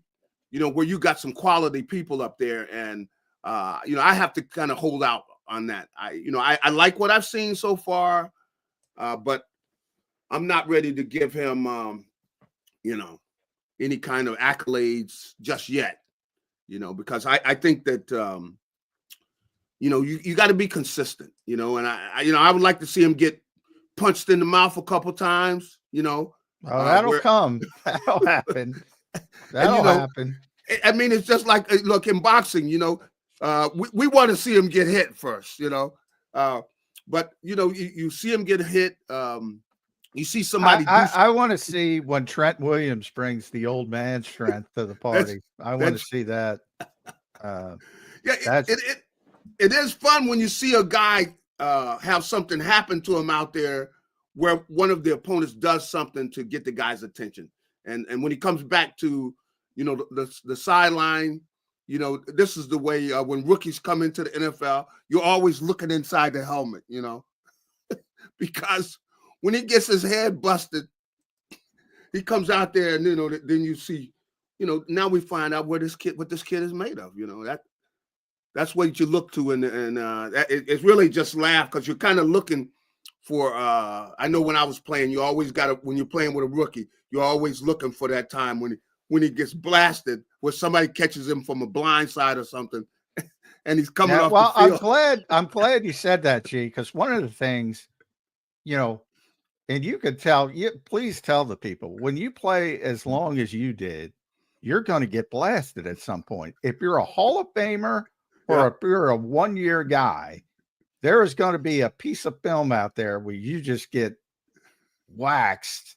And it happened last year to Nolan Smith at one point, and it happened to Jordan Mailata at one point with Jared Verse. And I'm like, fans make a big deal out of this. I'm like, it happens. These are NFL players. It happens to every guy that puts on the equipment. I know one time when I remember this was back when I was in college, man. I was running down on kickoff. You know, I'm a freshman running down on kickoff. And I don't know where he came from, you know, and the guys, you know, I'm going to the wrong bench, you know. Hey, go get him, man. He's going to. So that type of stuff is fun. It gives you a laugh, but it's getting introduced to the game, and I think also the thing mentally where somebody runs a play on you, and you got the wrong read or something, and you let somebody get by you and stuff. This is all part of the game, and the Eagles have some young players that are going to go through that. But the big thing you want to do is you want experienced players around them to be able to, hey, let's let that go. Just make sure that you're reading the right guy, that you're doing everything the right way and it's sound, and you'll be okay. But, everybody gets beat, and that's part of the game. And the Eagles have got to mature players. See, that's what really is going to be the key to the season is they got these guys are going to grow up just kind of like last year, where they're going to grow up during the season. And the veteran guys have got to make sure they keep them, dialed in and go through this progress where, they're going to have some times where they give up some big plays or something happens. But these guys have got to mature right during the season. And that's going to be the fun of looking at this defense this year because, know what they've got offensively. We'll just see what exactly they're going to do. What is Kevin Petula going to do with the talent he has over there? But we expect the offense, they got no excuse. The offense has got to score some points. And the defense is going to have to come along. And like last year, we hope they get it together before the party's over. You bring up the offense, JAKIB. Let me go right there. Kevin Petula in, first-year coordinator. It's a rookie driving a Ferrari, man, right, or an F1 car out on the track. What's he got to do this year to manage the offense, and how much different do you expect it to look than it was last year, JAKIB? Well, I kind of think they're probably gonna give Jalen Hurts more freedom. I think Jalen has been in this system long enough to where he should have it mastered, to where he knows what he's doing. He knows the adjustments he can make, the different checks they're going to go to when they see certain things. So they would like to let him have more freedom. Of course, as much as they, as Saquon Barkley, last year was basically the offense was a strong dose of Saquon Barkley. Every game, pretty much, they're giving him the ball, feeding him. I don't know that they're going to do this as much this year because all of the teams during the offseason, all of the defensive coordinators, they spent the entire offseason studying how to stop Saquon Barkley. You probably have some of the defensive coordinators, they're laying in bed, and let's say, their wife is in the mood. Hey, she's got to get the paper of what the defensive coordinator is doing, studying how to stop Saquon Barkley. Baby, wait a minute. I think we got a way we can stop Barkley. That's what's on those guys' minds. So I want to see the Eagles throw the ball more. I think they should be able to throw the ball, make adjustments. For Jalen to make adjustments at the line of scrimmage, which he was doing last year, even with the running game. And then sometimes when they see something they want to run against, they check to a run. But a lot of times I think they're going to give Jalen Hurts more freedom at the line of scrimmage, which I thought they did some last year. They're going to do more and more because he's looked on probably more now as a veteran quarterback. When a lot of times veteran quarterbacks, they're going to come to the line of scrimmage and call the play at the line of scrimmage and make adjustments and those sort of things because they got plenty of weapons. You got Goddard back. Man, they should be slicing people up because nobody's new. These guys know this system. Petula, come on, he's been here for years. These guys, offensively, man, they should be ready to go because these guys have been together for a long time. But of course, you got to go out and execute. But with all the weapons they have, my goodness, they got no excuse, man.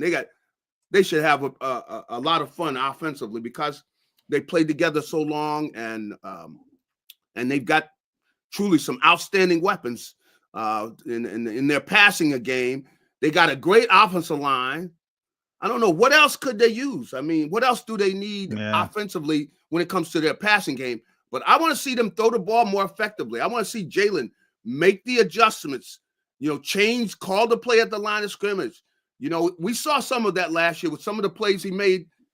He did do some adjustments. I could think of some of the throws that he made. That deep throw, what was that on? Was it 4th down to? He threw a touchdown to AJ on the left side. It's always AJ on the go route. Yeah, that was my Super Bowl game plan. Go route to AJ. Yeah, that's worked. it. That's now it, I want to see more sight adjustments, more traditional Mm-hmm. sight adjustments. I think they need to got to get better at that. With Saquon, you're right about. I've been saying that. I mean, that's how the NFL is. We all know it's a copycat league. They all sit there. They're all going to over adjust, try to take Saquon out of the game. Yep. Do you think that's a bigger impact on the offense or the 492 touches? I mean, that is, you know, the history of running backs. Whew. That's a lot. I mean, that's got to, affect Saquon where, I don't think you should ask a guy that, and I don't think they will, but I look at this, at the Super Bowl, man. You look at the Super Bowl and you see Kansas City and what they did. You're going, look, we might get beat, but we're not going to get beat by Saquon Barkley. That's what they went into the game. And thankfully, they Jalen got beat like a drum, though. They got beat like a drum. Although you got to give the defense credit. I mean, they completely shut down. Yeah. The defense did do a great job, and Jalen made the throws. It wasn't where he had a day where he's throwing for 400 yards, but he did do a great job. He hit the big plays. He got the ball to people, and then the thing Jalen does, which really I thought might have been the biggest plays he made offensively initially, were the runs he made against the Chiefs on like 3rd down. Where he basically cut their heart out because they're already bleeding, and that's when you put that dagger in them, man. That's a beautiful thing when you put the dagger in a guy. He did it. Yeah, he did it literally too with the pass to Devontae. That play to he made some nice throws. Hey, I don't think I ever talked to you about this, but my favorite running back ever was Earl Campbell. Oh man! Now, I don't know how much you played Earl. I'm sure you played him a little bit. Yeah, I played him a little bit, but really he was past his prime when I played against him. Yeah. I didn't know if you played him early because that was my point. Like, it was like 4 years and that was it. Because he was touching it 400 times a year. I know. And then it was just like a cliff. But those 4 years, I've never seen a more powerful runner. And unfortunately, he's paying for it later in his life. I just don't think people understand the toll the running back position takes on people's bodies. Especially when, like last year, it got to the point where they know he's going to get the ball, where they come up to the line of scrimmage, everybody knows who's getting ready to get the ball. And when you're playing like that, now, it puts pressure on, of course, that running back, but on the offensive line, because people are going to start moving more people up to the line of scrimmage. And the Eagles were able to deal with that. They made adjustments. And then the big thing with Saquon is, dude's got those wheels, man. He's got those. Oh, we got to talk about AJ Dillon's quads, man. We were talking about that in practice. You're right. But those guys make me think of, the trucks when they got those huge wheels, these dudes, I mean, both of those guys, they got the big wheels, man.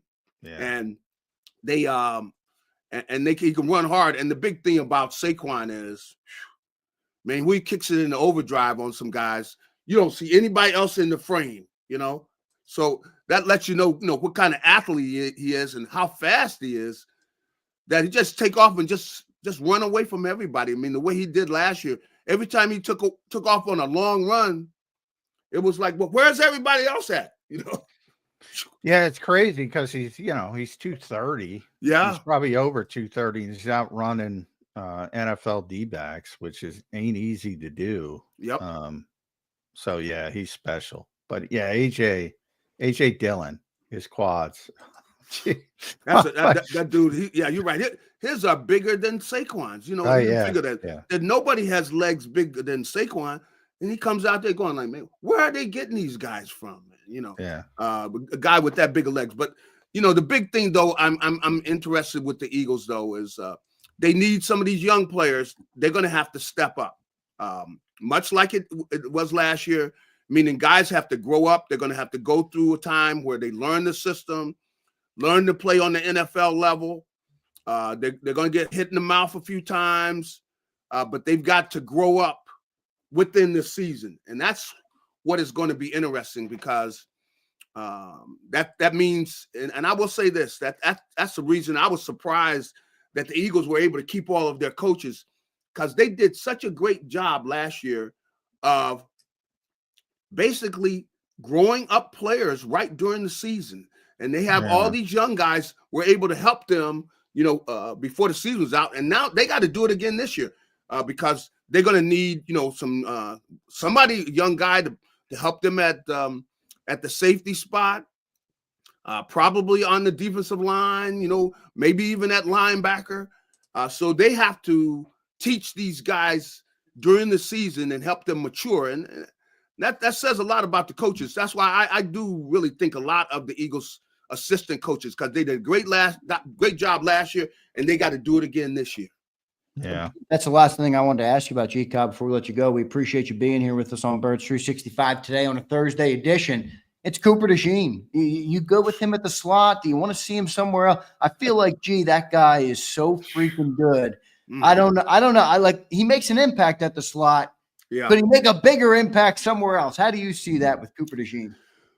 Well, I like him at the slot because you know, he's able to utilize all of his skills, which is, you know, a lot of times now where their DBs don't want to tackle anybody, man. You know what I mean? We used to kid about it years ago, you know. Yeah. But now some of the guys will flat out tell you, that's not my job to tackle people. Look, you got equipment on, you're supposed to be tackling. But he's got the ability to do that. He's a willing tackler.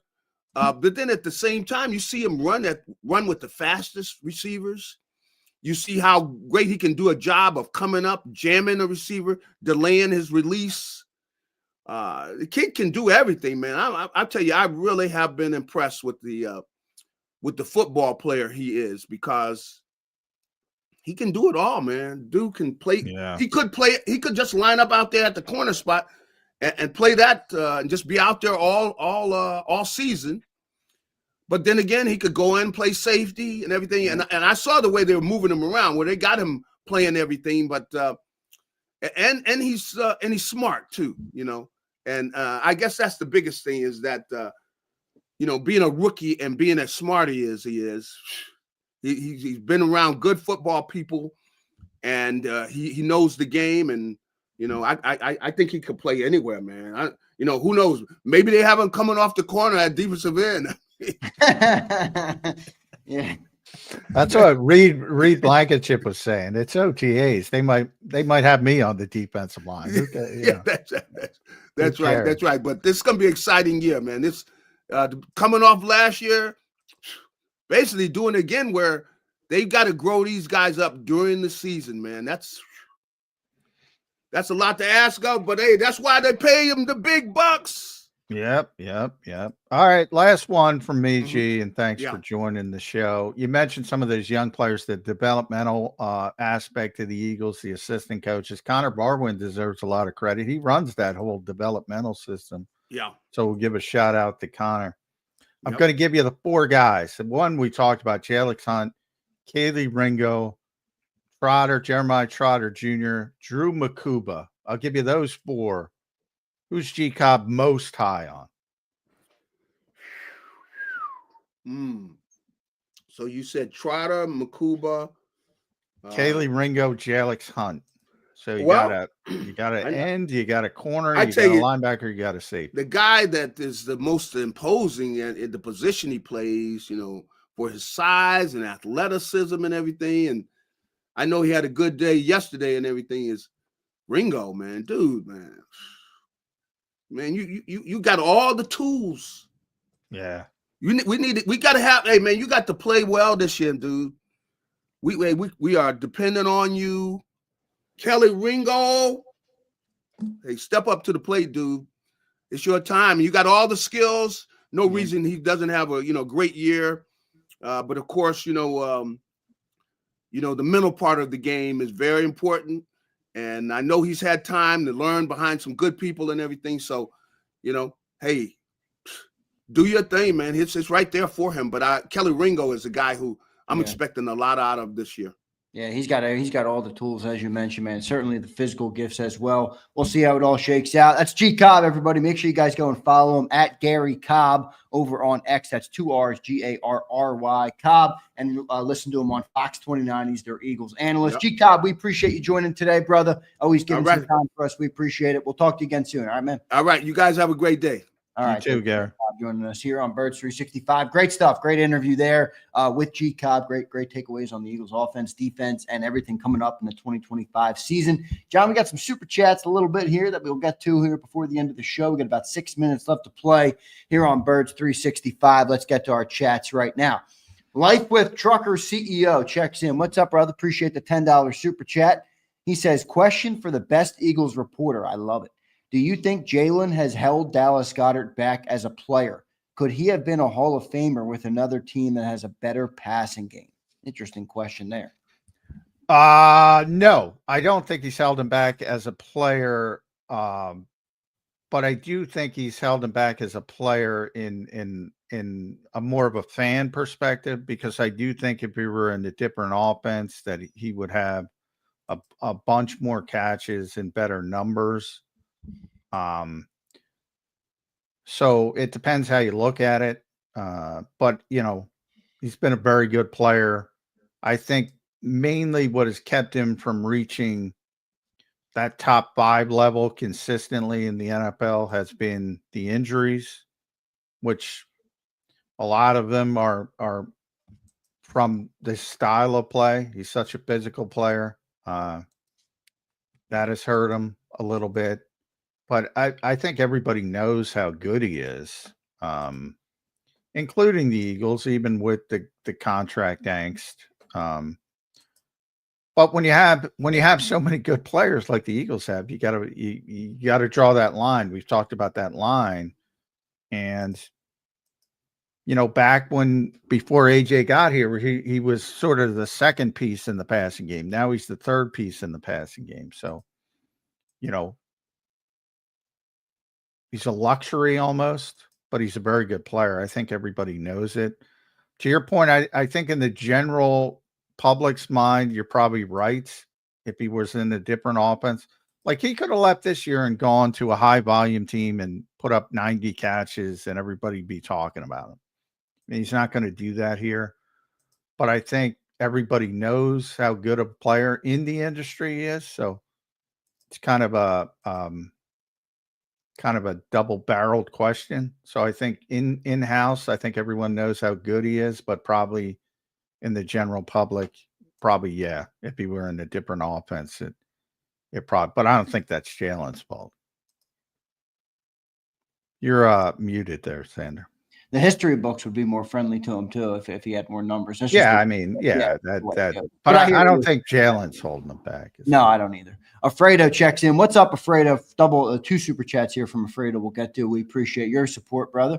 AJ Smitty can eat and 2K say can still get 2K. That's a big ass there. Fredo checking in.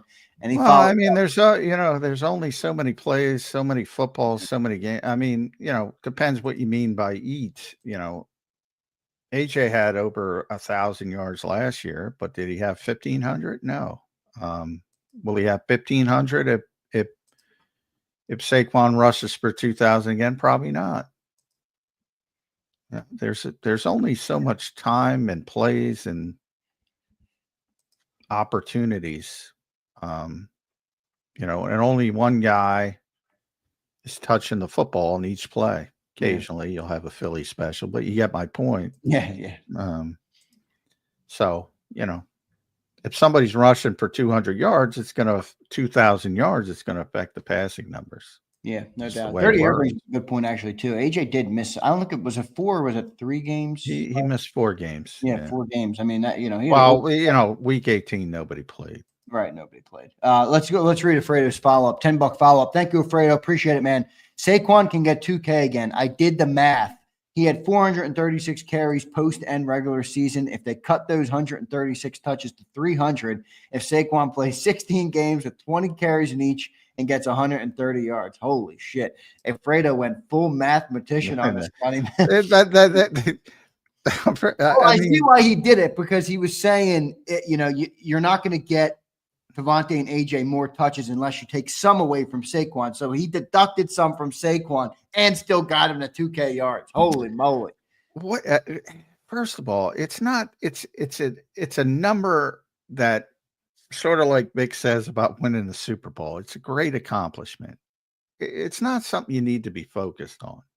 Are they effective running the football? Do they have an effective offense? What that looks like, it could be 1,700 yards.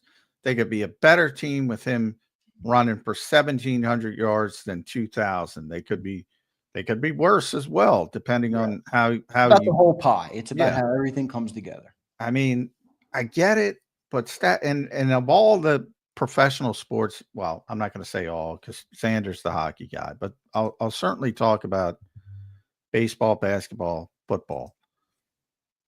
Football is by far the least statistically important game.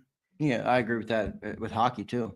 I mean, it's just, I get it. People like the numbers. I get it, but it's not nearly as important. Baseball would be number one, which is a very statistically driven game. It's a great accomplishment.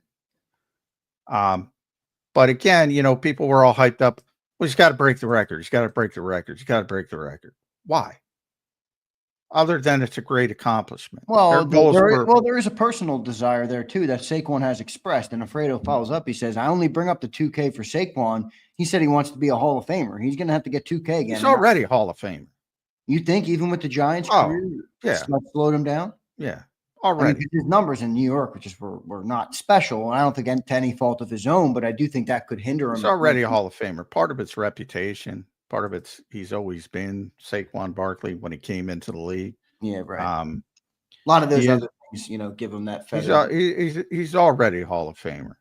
Should he be? Probably not. He should be probably need 2 more years or so. I think he's a Hall of Fame talent, but I think. Oh, yeah, God, he's a Hall of Fame talent. I'm saying he's a Hall of Fame player. If he decided to walk away early, like he said tomorrow, he's going in the Hall of Fame. He's going in the Hall of Fame. Well, I'm surprised to hear you say that with so much conviction. Well, because. But I understand what you're saying. You're saying like everything that's encapsulated what Saquon did, and plus add in where he came from and the reputation he had coming in. I understand where you're going with it. But to Alfredo's point, he is, a lot of players aren't well versed in the history of the game. Like Saquon's a fan of football. He's a fan of running backs. He loves Barry Sanders. He loves Marshall Faulk. He loves the great running backs in history. That's what he gauges himself against. So he's very in tune with that. But I think, as you've already seen, yes, did he want to? Of course, he wanted to break the record. But he was a good shoulder, and he sat like everybody sat because he knew the goals were bigger. Now, if the goals aren't bigger and you're sort of like a 8-9 team or 9-8 team, then go get the record. Right. Not playing for anything bigger. But and again, one of the things that I've gotten to know Saquon over the last year that kind of amazes me because of the reputation he does have and all the accolades he constantly gets. And that continue. We didn't mention number 1 on the NFLPA's annual merchandising list. I saw that. Jalen's up there too, top 5. I think. Yeah, Jalen was 3rd. Yeah. So he's the highest merchandise seller this year, and he's humble. He's very humble, which I think speaks to him because he's always getting pats on the back and things like that. But so, yeah, he wants to break these records. He wants to go in the Hall of Fame, and he's going in the Hall of Fame. But it is more about the team, and when the team is a Super Bowl contender, like he's not going to make waves about 2,000 yards or breaking rushing records. And ultimately, he got the all-time rushing record anyway when you include the postseason. But it's probably, as JAKIB explained, it's probably going to be a little bit tougher this year because this year everybody's going to go in and their main focus is stop Saquon Barkley, stop Saquon Barkley, stop Saquon Barkley. Easier said than done, but that's going to be the main focus, and that will open up things for AJ and Devontae and Dallas in theory. Yep, good stuff there. One more super chat, then we'll get out of here. Alfredo checks in. Bye week 9. Week 9 plays in 2K yards for Saquon too. I don't know what you mean. I don't know. They're not concerned about 2,000 yards. If it happens, it happens. Yeah. That's not a goal by anybody in that building. It might be a personal goal for Saquon, but it's not a goal. Yeah, but he's not like they're not. Yeah, I know what you're saying. That doesn't lead to anything tangible that the team is desiring or that the organization is going for. Alfredo follows up one more time. Not every scheme is Spags, though, y'all. You're right. Certainly right about that. Well, well, I don't know if people heard me talking about the Super Bowl, but I don't know. Spags is beloved in this town, or he had been. I don't know if you're saying it's good, it's bad. Wasn't good in the Super Bowl. I think he was saying it was good. I think he's saying that not everybody is as wasn't good in the Super Bowl. He did not have a good plan in the Super Bowl. Well, to the Eagles' credit, to the players' credit, they were very successful. They everything that they did worked. Well, sure, the Eagles played well, and the Eagles had the better team, and the Eagles executed, and the Eagles brought their A game. But you gotta. It's fine to go into a game with a mindset, but when you start getting gashed, you got to adjust. That's what Big's good at. Yeah, right. That you got to move. You got to be adaptable in the moment, and it's great if you go in there. I'm going to stop Saquon at all costs, and if you start getting gashed, well, you better do something else. Yeah, you do agree that Spags is it overall a good defensive coordinator. Yeah, my comparison was against Vic Fangio, which is a very high bar. Exactly. But yes, overall, he's a good coordinator. Not as good as his reputation would suggest. As I said, which we talked about a lot, by the way, going into the Super Bowl. Two of the worst defenses in NFL history to this day, New York Giants and New Orleans Saints, 2 of the 5 worst defenses in NFL history were Steve Spagnuolo. Now, look, you can only do so much with the talent you have. But I don't care what you're giving Vic Fangio. You could have gave Vic Fangio the Eagles of 2023. You're not getting one of the 5 worst defenses of all time. Right. It's not happening. It's just not happening. And that's why I said all the time, that's why people copy Vic. They don't copy Spags. They copy Vic. Good point. So people in the NFL know. One last follow-up from Alfredo. He says, no, I mean, Spags was good and others aren't him. I do agree with that, but I agree with John as well. Good stuff, Johnny Mac. Great show today. We're a little over time, brother. Appreciate the extra time. Your final thoughts, Johnny Mac, on this Thursday edition of Birds 365. We'll close it out with a Football Friday tomorrow and then get into next week as we build up and get ready for training camp coming up in July. Yeah, our buddy Chris Franklin back tomorrow, so looking forward to catching up with him. It's the down season, but we're getting some things. We're going to get the personnel staff. I think it's going to be finished pretty soon, pretty quickly. I did want to wrap because we started the show, and I'm a stickler on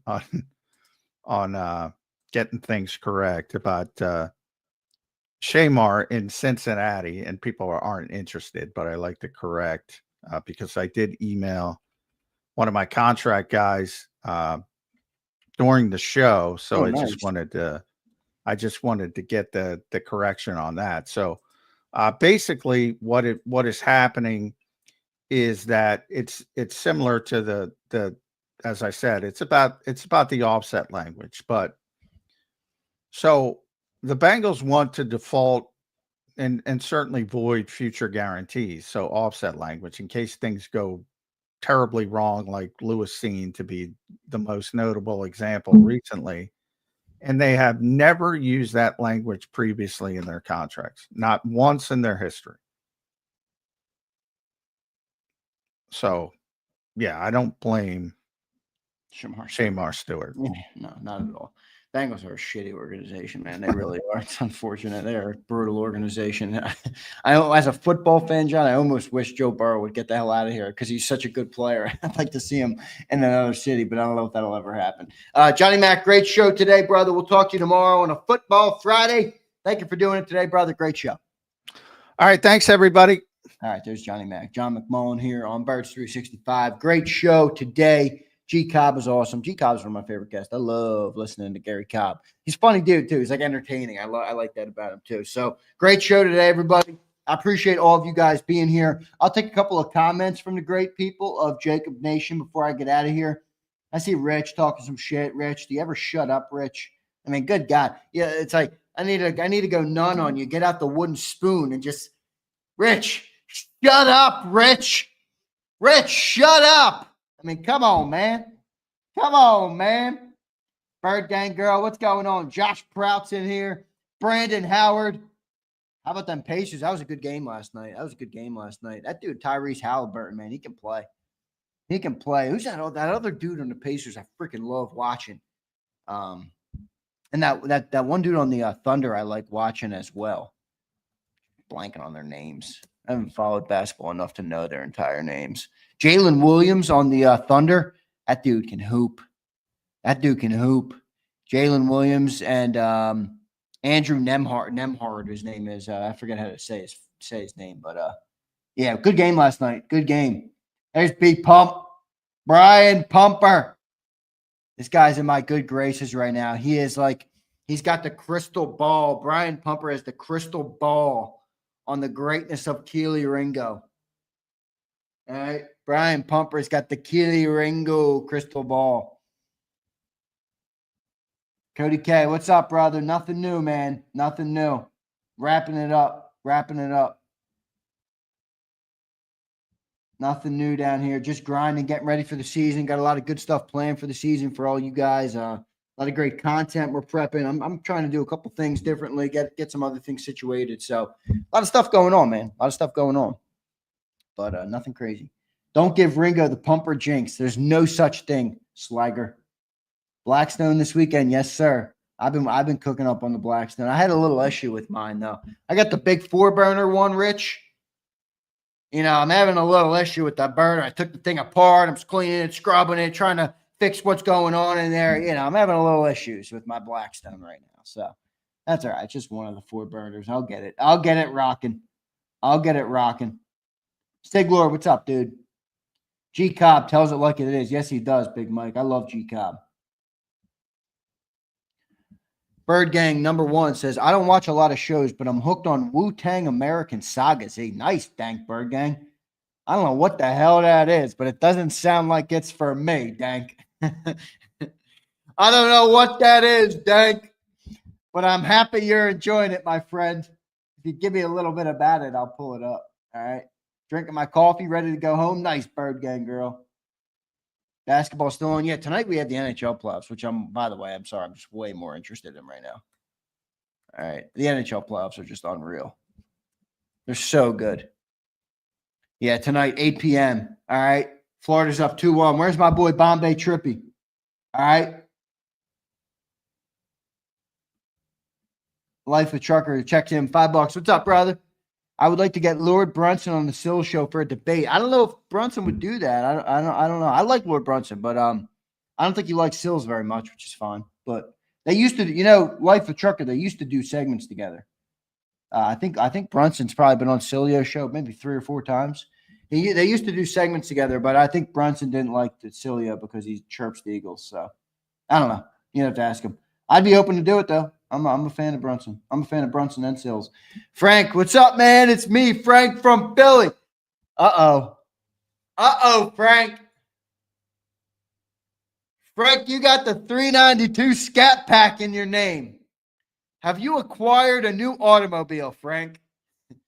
Have you acquired a new automobile, Frank? Has Frank from Philly acquired a Scat Pack? Are you driving around Philly in a brand new 392 Scat Pack? Is that what's going on, Frank? Is that why your name has been changed? Yes, sir. Yes, sir. Let's go. Frank, congrats on the new ride. Nothing like I love a Scat Pack. I love the Chargers, the Challengers, the Hellcats, the Red Eyes, you name it. I love them all, man. I really do. I really do. I'm such a sucker for them. You know, like my perfect world is like, I don't need a whole lot, but I guess I do need a lot by conventional metrics. If I could just have a garage with a brand new Hellcat Red Eye, I think I'd go Charger over Challenge. I don't know. I like them both. Charger, I think, is a little meaner looking. Give me the Charger. I need a nice Raptor R. Give me a GT 500. All right. And then I need a manual. I might go that CT5 Blackwing. Who knows that car? Anybody a car guy in the chat knows about those Blackwings? Woo! Guys, I know you like the cars. Woo! The CT5 Blackwing is crazy. That CT5 Blackwing is nuts, man. The new one, oh my God, so sexy, Dirty Air. Oh my God, I can't do it, man. I want one. My brother's about to get one, I think. I think my brother's about to get the Blackwing in manual. He's getting it in manual. So, yeah, Blackwing. No, I don't think the Blackwing's naturally aspirated. I thought it was supercharged, isn't it? I'm pretty sure it's supercharged. I don't know. I have to look it up. It's a shame I don't know that. I know the 4 is supercharged because it's a 4. It's a 6-cylinder. It's not a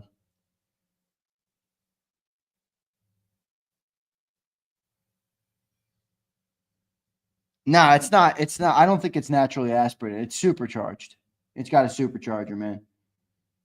They're going to be the next GM model in NASCAR since Camaro is dead. Yeah, it's going to be great, man.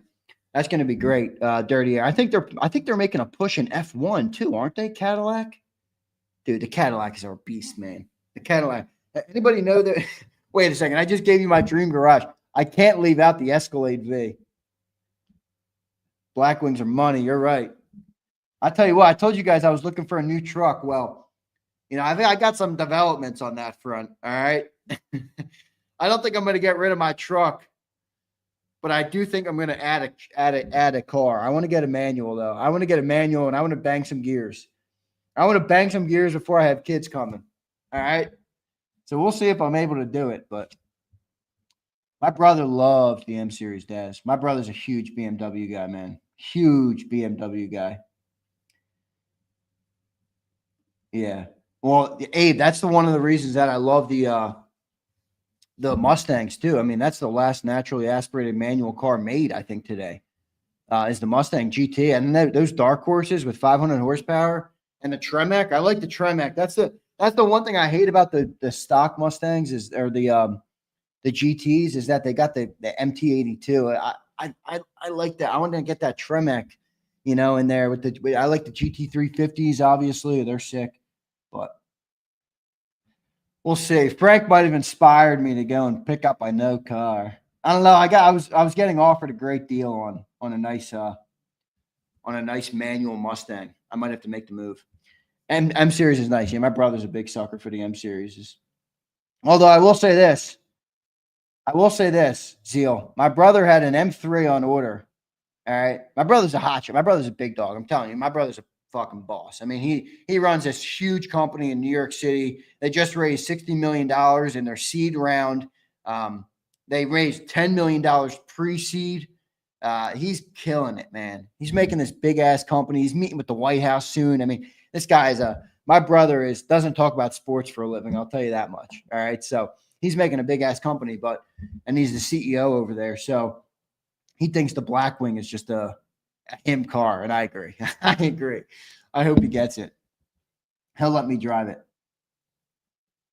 Yeah, dirty air. I'm with you, man. And the other thing that I don't like about it is they got that they got like the plastic right below the headlights. I'm like, that's probably what you're talking about, the triangle lights, man. I do love the Dark Horse though, dirty air. I think it's sick. I think it's pretty sick. I think it's going to hold value pretty well too, because I don't know if Ford's going to release another naturally aspirated manual like that, man. I really don't. I mean, the GT500s, they've already converted them. You can't get a manual in them anymore. Obviously, they got that, that dual clutch transmission, which is nice, but you want to bang gears, Those GT500s though are crazy, man. Xander's brother hitting yacht stat. He will. Flexing, I have zero doubt in my mind. My brother is a legend for sure.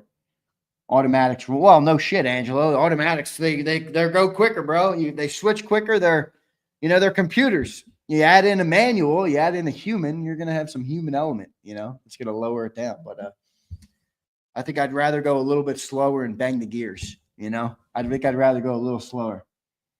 Xander, you sitting on M's too, bro? Not yet.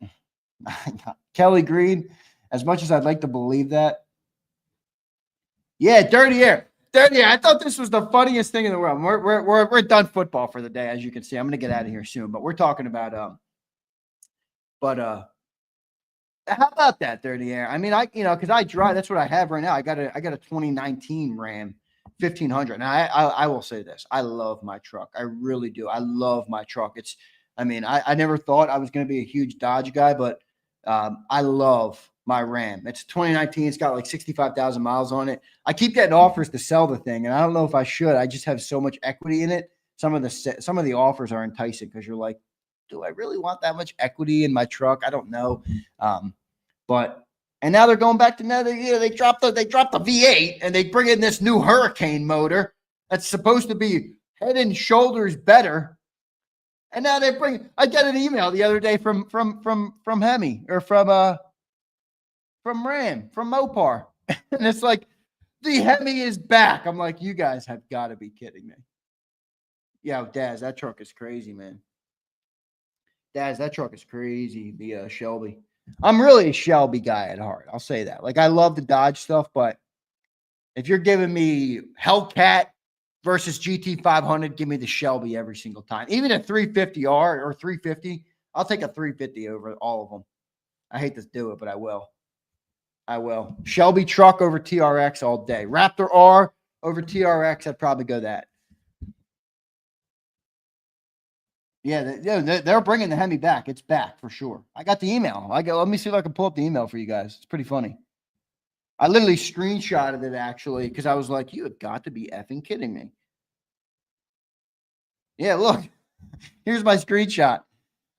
I don't know if you could see it because let me turn off my damn green screen for a second. See, the Hemi is back. I got the email. I'm like, you got to be kidding me, man. You got to be kidding me. The Hemi is back. It's like, come on. But hey, I'm happy they brought it back. I'm here with my new car. Hey, those aren't bad, man. For a smaller truck, you get the usage of a truck. You get a little bit smaller, probably better gas mileage. Dirty air. Nothing wrong with a practical car purchase, bro. All right. Practical car purchases are smart. I fully acknowledge that I will be stupid financially with cars. It's just they're not investments. All right. I don't buy them to preserve value. I buy, if I'm going to buy a car, I'm going to buy it because I want to have some fun. Or I'm going to buy it for practicality like I bought my truck. My truck is very practical right now. It's got not great gas mileage though in that Hemi, bro. I like 13, 14 miles to the gallon. There he goes. You get you a manual Shelby truck. Nah, I wouldn't get a manual truck. If I'm getting him, Eduardo, if I want to bang gears, man, I need a lighter car than that. All right.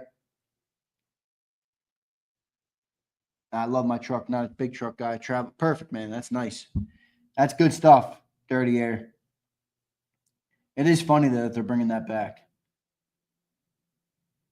I bet in today's world, less than 10% 10% of people know how to drive a 5-speed. You're probably right about that, bro. That Mustang I want's a 6-speed.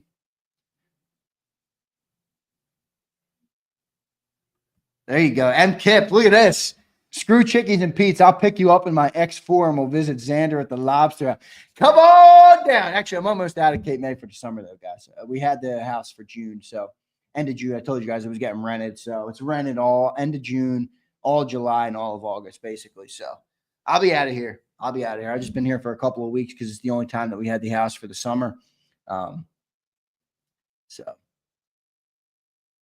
we'll see what ends up happening. Dirty Air says, you're going to some real engines next month. Dirty Air, I can't explain to you my level of excitement, my friend. So Dirty Air, for those of you who do not know, Dirty Air, one of our great supporters here on JAKIB, works for NASCAR. And he's hooking me up, man. He's really doing me he's really blessing me. I'm so appreciative of it. I hope he knows that, but he's sending me down to the NASCAR race in July. So I literally cannot wait. And Dirty Air, I'll say this to you. I told my brother, and I just explained to my brother, he loves cars too. I said this to my brother, and my brother, he's a very funny guy, my brother. He's got a loaded calendar. He's a CEO of a big company, meeting with investors, all sorts of stuff. He pulls up the calendar on his phone and goes, I'm blocking out the whole week in July.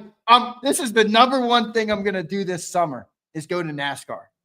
So he is very excited, Dirty Air. He's super excited, man. But we're appreciative of you, brother. I cannot wait to do it. And I'm looking forward to meeting you too, dude, hanging out with you a little bit. How old is my brother? He's 2 years older than me, Daz. He's 29. So I just turned 27 in May, and he just turned 29 in May. All right. So there you go, bro. There you go. He's 29, man. Enjoy your time at the beach. Thanks, Big Mike. I'm work. I really just work here, bro. I just work here. It's just nice to be down here. And I don't have as good of a studio setup, obviously, but overall, it's still good. Still good to be down here. Dang, Dad, sorry to hear you lost your bro, man. Dad says, I miss my brother bad. Think about him every day. Cherish him, bud. Dad, me and my brother are like this, dude. I tell you what, like, I don't have friends in this world anymore. I got you guys.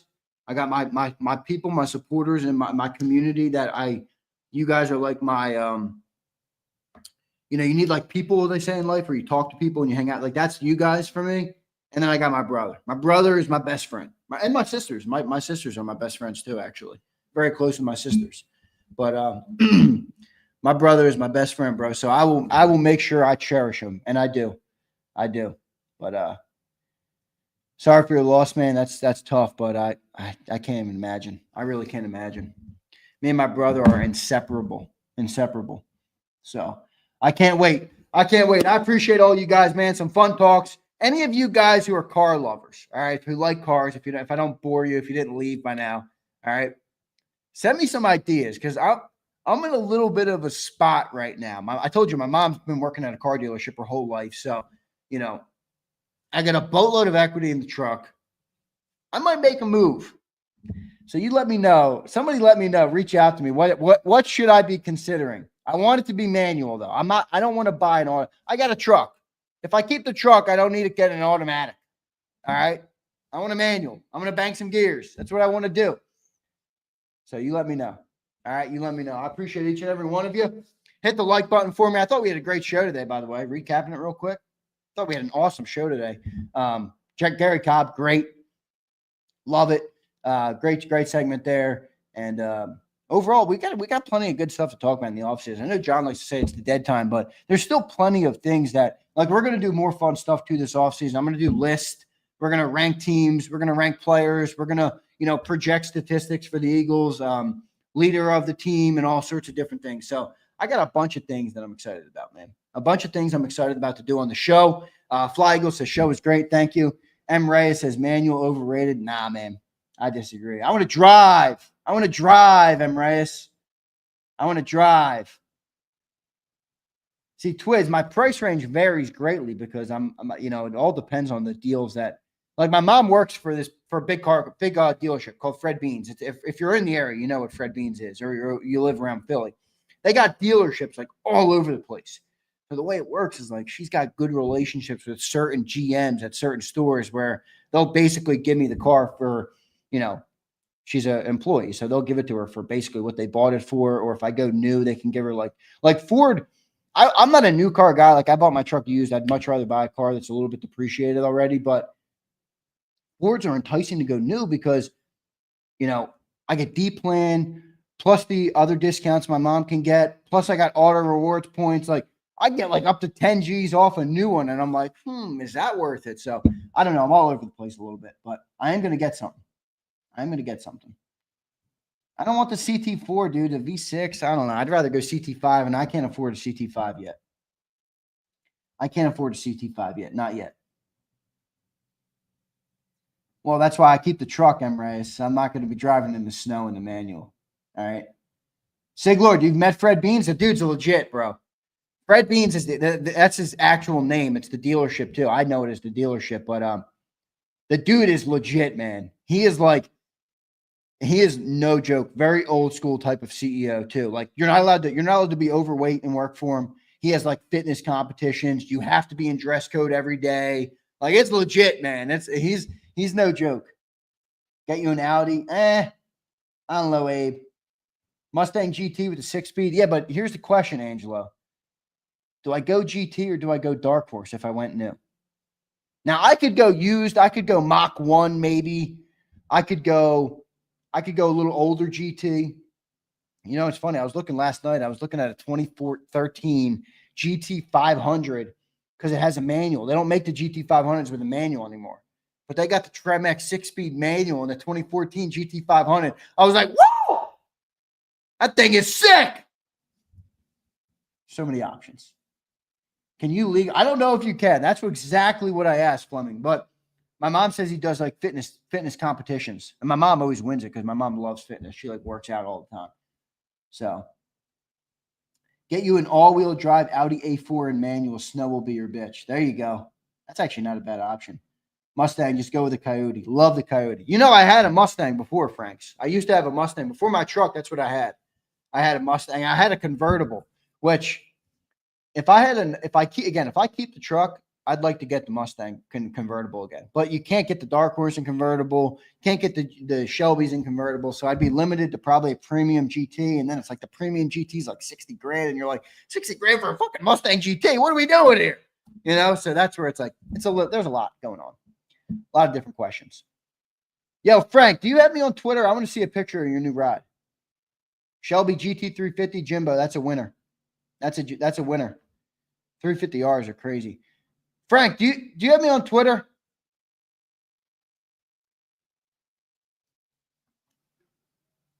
I want to see what Frank can do. I want to see Frank's new ride. Frank, do you have me on any social medias? I'd like to see your new ride. Wow, you had a 90 Fox body? That's crazy. That's crazy.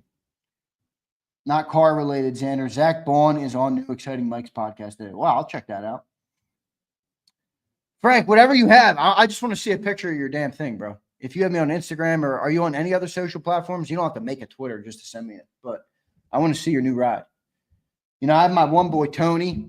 Tony, we had on a little bit ago in the year. I haven't seen Tony in here in a bit, but I'm connected with him on social. Yeah, he sent me something recently.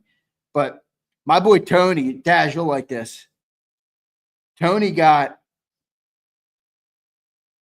he ordered from factory the Hysteria Purple C8. Damn, my damn thing. Looks like he just upgraded it, put some new wheels on it. Damn, fucking green screen.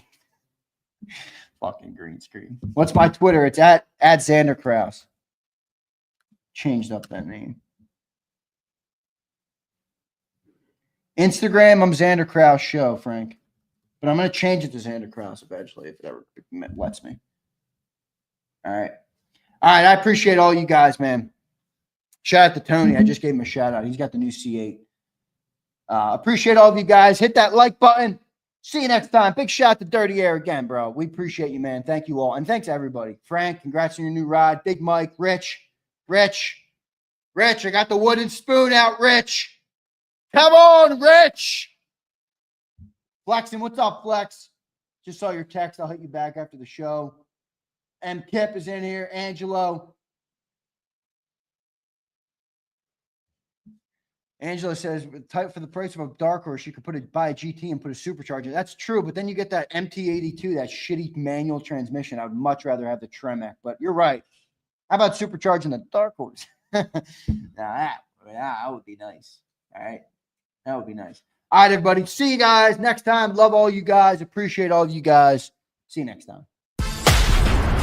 You've been listening to Birds 365, the destination for the passionate Eagles football fan who bleeds green. If it's Eagles football, we're talking about it. Debate, inside the locker room, and guests that are some of the greatest football minds from around the region. We hope you enjoyed the show. We know we had a blast. Make sure to like, comment, and subscribe, and we'll be back soon. But in the meantime, hook up with us on social media at JAKIB Sports. See you next time on Birds 365.